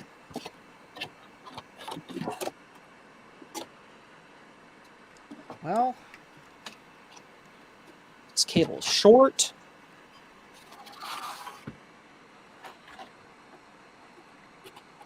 well, this chip just does not want to come off the board.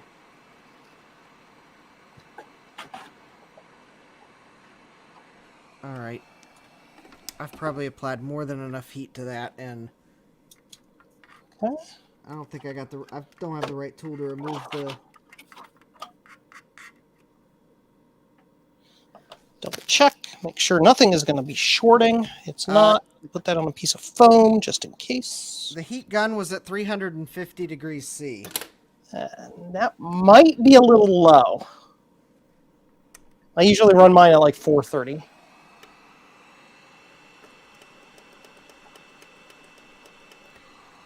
All right, are we ready to make smoke? Well, I'm always ready to make smoke. Turns on. I'm getting a blank screen, and that's about it. Yeah, that's what I was getting with the NEC V20. Okay. Well, it's not overheating. It's not like cooking or anything, so that's good. I mean, I had two theories about those there we go. Yep, the temp was a little low. Yep. All right, I have... Hush. That's reminding me to water my plants. It usually goes off at like 8 p.m. And I delayed it. And we're still streaming, so. All right. So, well, this 2CI can't add anymore. At least not floating point numbers. Although, considering it was not, it was doing less than that, I guess that... Worst case scenario, you won't get any further. Yeah. It'll at least clarify that... Adam, gee, my plants are all dead. It's because you don't live in your house. You live in airplanes. Oh. Well, there's two possibilities that I've thought of with those V20 processors, and so the first one was that those actually aren't V20 processors. Yeah, they could be clones or something. Or they're just PLC-44 chips that aren't V20s.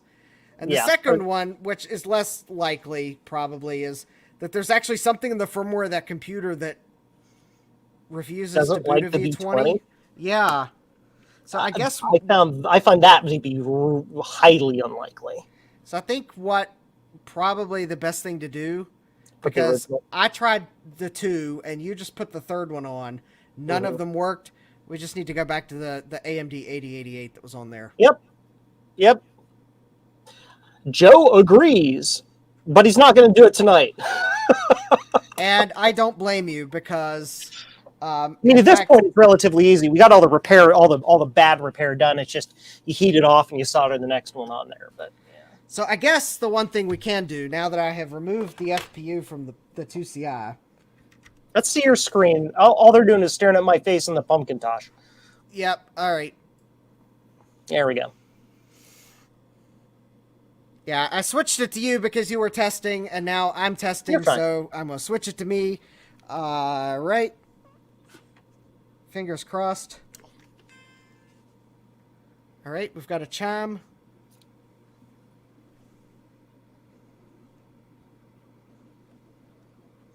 Yeah, I didn't do anything to the FPU pads because they looked fine.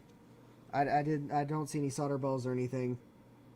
I didn't create any solder bridges, desoldering. And I don't see anything on the video. But all right, so first Bruce said something about doing death chimes after chime.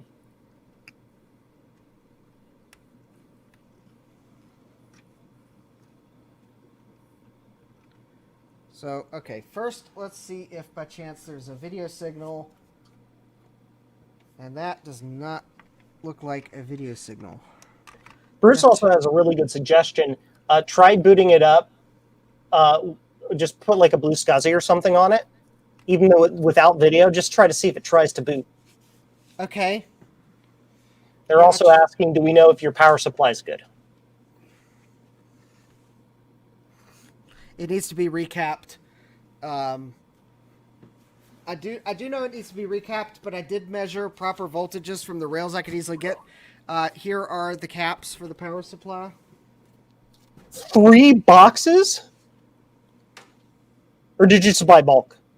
No, it was in 3 boxes because the first order, one of the caps went out of stock after I placed the order, and I got the "you'll get them in November" email. So I had to place a second order. Actually, one of those boxes doesn't contain caps for the power supply, but I don't know which one it is. Okay, so attach a blue SCSI. That would require me to find a blue SCSI, which would require me to detangle yet again. Do I have a blue SCSI down? Yes, I do. Stand by. Oh, I don't have an SD card in it.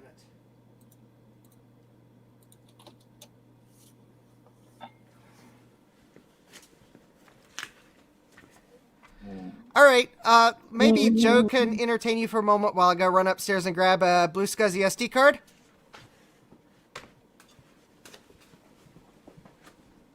Hi! Let's take a look at the pumpkin toss, shall we? Why not? Let's do that. I just got this thing back up and running last night. I had taken it all apart and I recapped the analog board and the power supply in it, and it was stinky. This is using a System 7.1 image from JDW, I think is the gent's name. And it's especially set up for overclocked Mystics. But it's 7.1, which runs really well on the SE30, so I just reused the image and pared it down for the SE30. And it works really well. And it glows orange. Yeah, we like orange. All right. So I just actually just went and swiped the blue SCSI from the LC because it couldn't complain. Because if my computers start to complain, I run because computers probably shouldn't They're not start supposed talking. to talk. Yeah. All right, so what does the blue SCSI do? All right.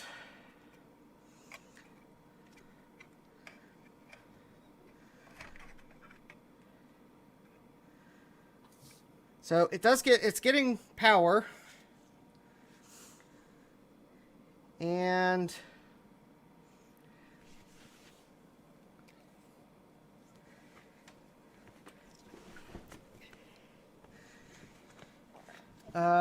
don't know how long to wait for it to boot. I've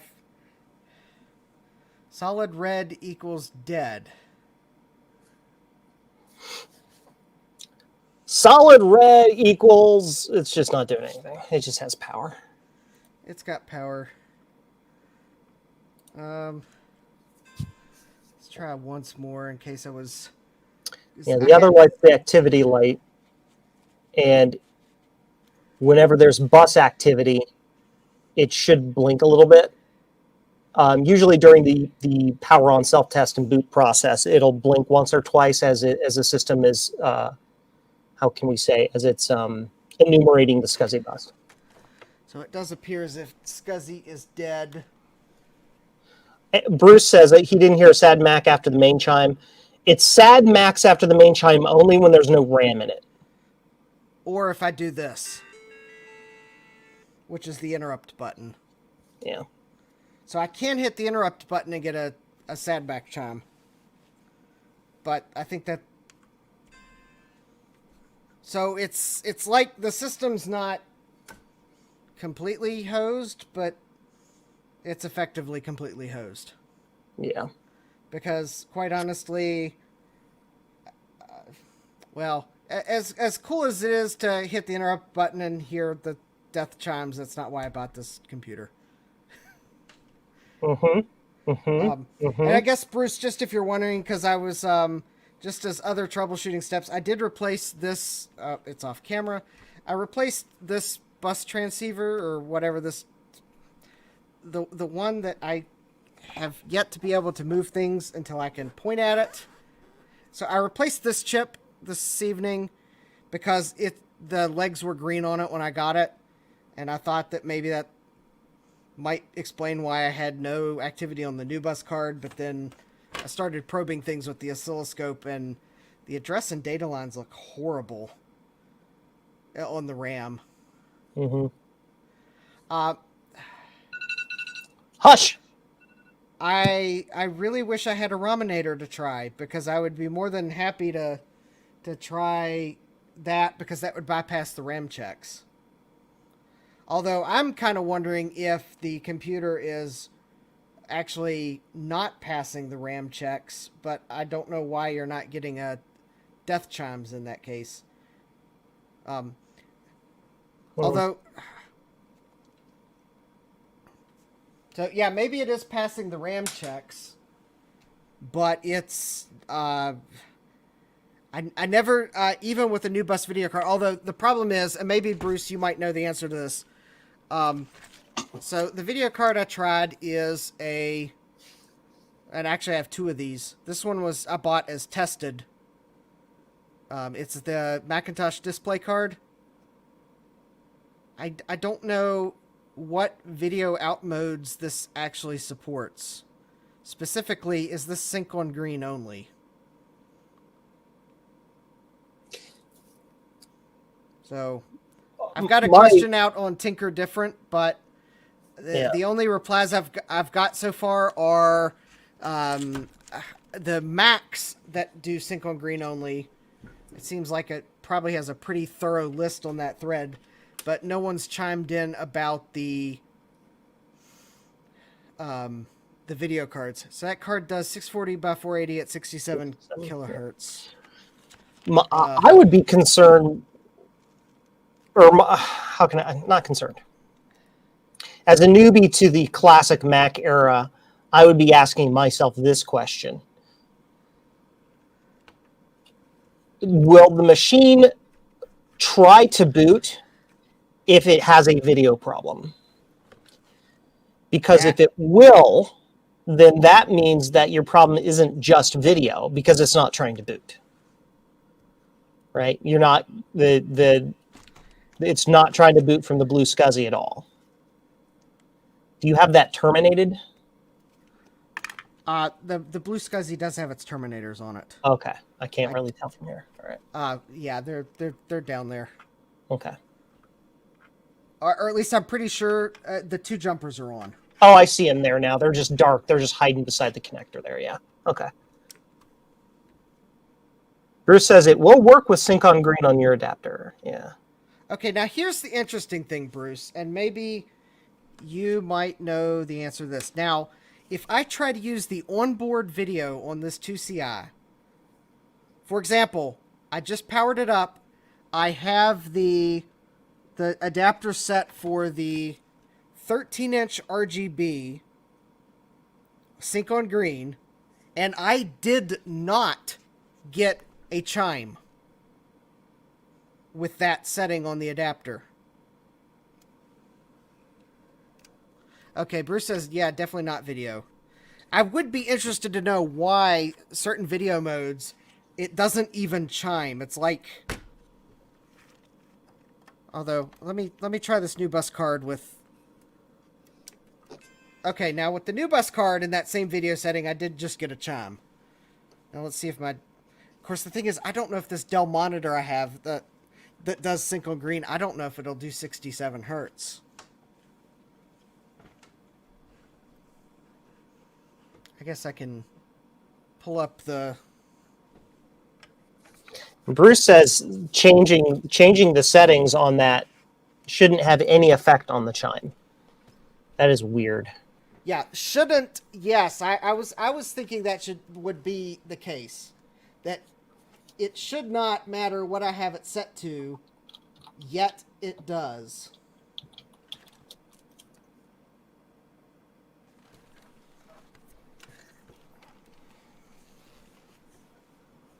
Which is the really confusing part. So it's almost...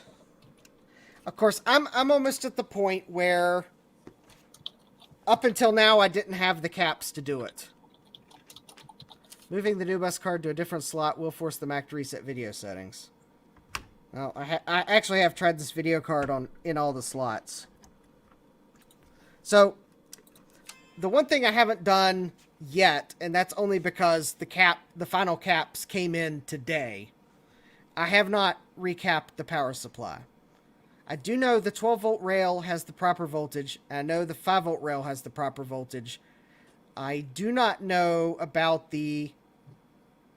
Oh, thank you. Oh, thank you, Joe. For the Mac Video Fund. The Mac Video Fund, all right. Let's get this thing working. All right. I might actually be able to get this thing working soon. So anyways, I do not know if the negative 12-volt rail works, because that one's kind of hard to probe. So maybe the next step for this 2CI, and maybe it'll probably be this, I don't know, maybe I might be able to do it Friday evening. I'll stream it, but I think the next step is to recap this power supply, just to rule that out completely, because that should be straightforward. But I couldn't do it until today, or until this evening, but I wanted to repair that trace, because that broken trace, I knew, wait a minute, I'm going to have trouble with that broken trace. Mm-hmm. Yep. But I think at this point... Heck, for all we know, the thing had the new bus video card in it originally because of that broken trace. I know, that's true. You know, or it came with, for some reason, they bought it with that card and never realized that that trace had anything to do with anything. Because you said that trace goes off to the video chip, right? Yes, it does. So it is... I don't know which pin on the video chip it's going to, but I can see that group of traces is going to the video chip. So I'm fairly confident to say that, yes, it is going to the video chip. So I think the next step is to go ahead and recap the power supply now that I have the parts. To rule that out completely, that 12-volt rail, that maybe the negative 12-volt rail is not working, but could be needed by something. Or that maybe the power is more marginal than I thought. Bruce also suggests checking the opposite side of the board just to make sure you don't have scratches, problems, bird seed knocked off, so on and so forth. Okay. I have looked at the other side of the board. I do know that when I did the recap, I did damage the solder mask here, but the continuity's good. So that's why I've got a little green blob of solder mask there. I did check the continuity where in that location it was fine. I do not see anything that looks like it's been knocked off. Mm-hmm. It looks like all of the component locations on the bottom of the board are populated. And I also do not see any scratches. No green crusties or anything like that no either. green crusties. I don't. There weren't any green crusties on the bottom before I ultrasonically cleaned it. So the bottom looks fine. Okay. The only problem was, and it happened while I was soldering the caps on, because actually, the spot here that I'm trying to point to is one of the legs of the cap. Mm-hmm. I kind of melted the solder mask here while I was soldering that cap, and but I checked it. It had continuity, and I put solder mask on it. It didn't screw up any traces around it or anything else like that? No. Okay. I checked it before I put solder mask on it. Cool. So really, and I just put a dab of solder on the brake, and it looked like I fixed it. Did you check continuity? That's the one thing I need to order, and maybe my parts money tonight will let me order a set. I need a set of those probes that actually have the sharp tips. My probes are too big to check this. So I think that's what he said. Yeah. So I'm not going. I know I should probably solder mask this, but I'm not going to do it now until I can confirm that I fixed the brake. But I'm pretty sure I did by looking under the microscope. So I think the next step I'm going to do, I'm going to recap the power supply because I have the parts now, and that at least rule that out. And I've removed the FPU, so I know that can't be the problem. And I've purposely not had the cache card in as much as I would like to use it. So, and it doesn't require the cache card to operate. No, it doesn't. It'll just be slower. So, okay. I did replace this chip just because it had green crusties on it. Yep. When I got it, and that didn't change anything. So I think it's probably power supply, and then if that doesn't fix it, then it's I'll probably do some more oscilloscope probing. And if I can possibly find a way to do a real RAM test on these RAM sims, I'm going to. It's just not going to happen with my 386 because it requires parity RAM, and these are non-parity. You don't happen to have like an SE30 or something in it on which you like an SE, well, not an SE30, but like an SE or anything like that. You could throw them in and run Snooper or something on it. Not unless I win the Retro Repair Roundup SE. By the way, the contest is still going. You still have time to enter. Yes, Joe, if you want to throw a link in the chat for that contest, please do. Yeah. Yes, you still have time to enter. And I think you said it was Rudy's videos should be out soon, if not already. Yes. Rudy did not do a video. He started by just giving me the mat to start with. And then it went to Ron, and then it went from Ron to Javier. Javier posted his video tonight.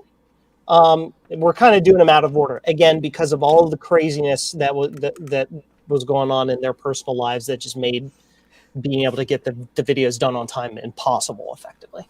So Ron's will be coming up at some point after that. Unless he's already posted it and I just missed the notification because of YouTube. It was Javier I was thinking of. Yeah. Sometimes I get my names and faces mixed up. I try to keep them straight, but I get things confused like that. So, all right, yeah. So Javier's video. Yep, Javier's video's up. Ron's is not yet. So yeah, go check out Javier's video. Yes, do that. And stay tuned. I will do a power supply recapping stream as soon as I can figure out when I can do it without. Yeah, this week's a bit crazy. Welcome to my world. It's crazy every day. I'm not a morning person, and I have some 8 o'clock. Ooh, I'm sorry. 8 o'clock training. Yep. that I have to be in person for. It's like, I can't do this remotely, and they're like, no. Nope. And I'm like, I can't guarantee I'll stay awake then. And they'll have refreshments, so I'll have no excuse for falling asleep other than I only drink. We have coffee. I only drink cold brew. Yeah, I only drink cold brew coffee because of the acid in regular coffee. It gives me heartburn. So I'm sorry. Yeah, I'll just have to go to the grocery store and make sure I have enough cold brew to take to work with me the end of this week. Mm-hmm. But anyway, so yeah, if I can find a way to test these RAM sims, I will. Cool. Otherwise, well, I'll do other things. And I've got the oscilloscope. I can probe things. Sure. If you get stuck, if that's all the RAM sims you got, if you need more, let me know. I have like 80 of them from 20 years ago at the beginning of my career when 30-pin sims were going out. So let me know. I've got like just absolute gobloads of 1 meg 30-pin sims if you need some. Well, I'll tell you what, Joe. When you send that computer back to me, if you want to throw like 4 that you can test, if you'll test them and throw them in the box. You wait. Hold on.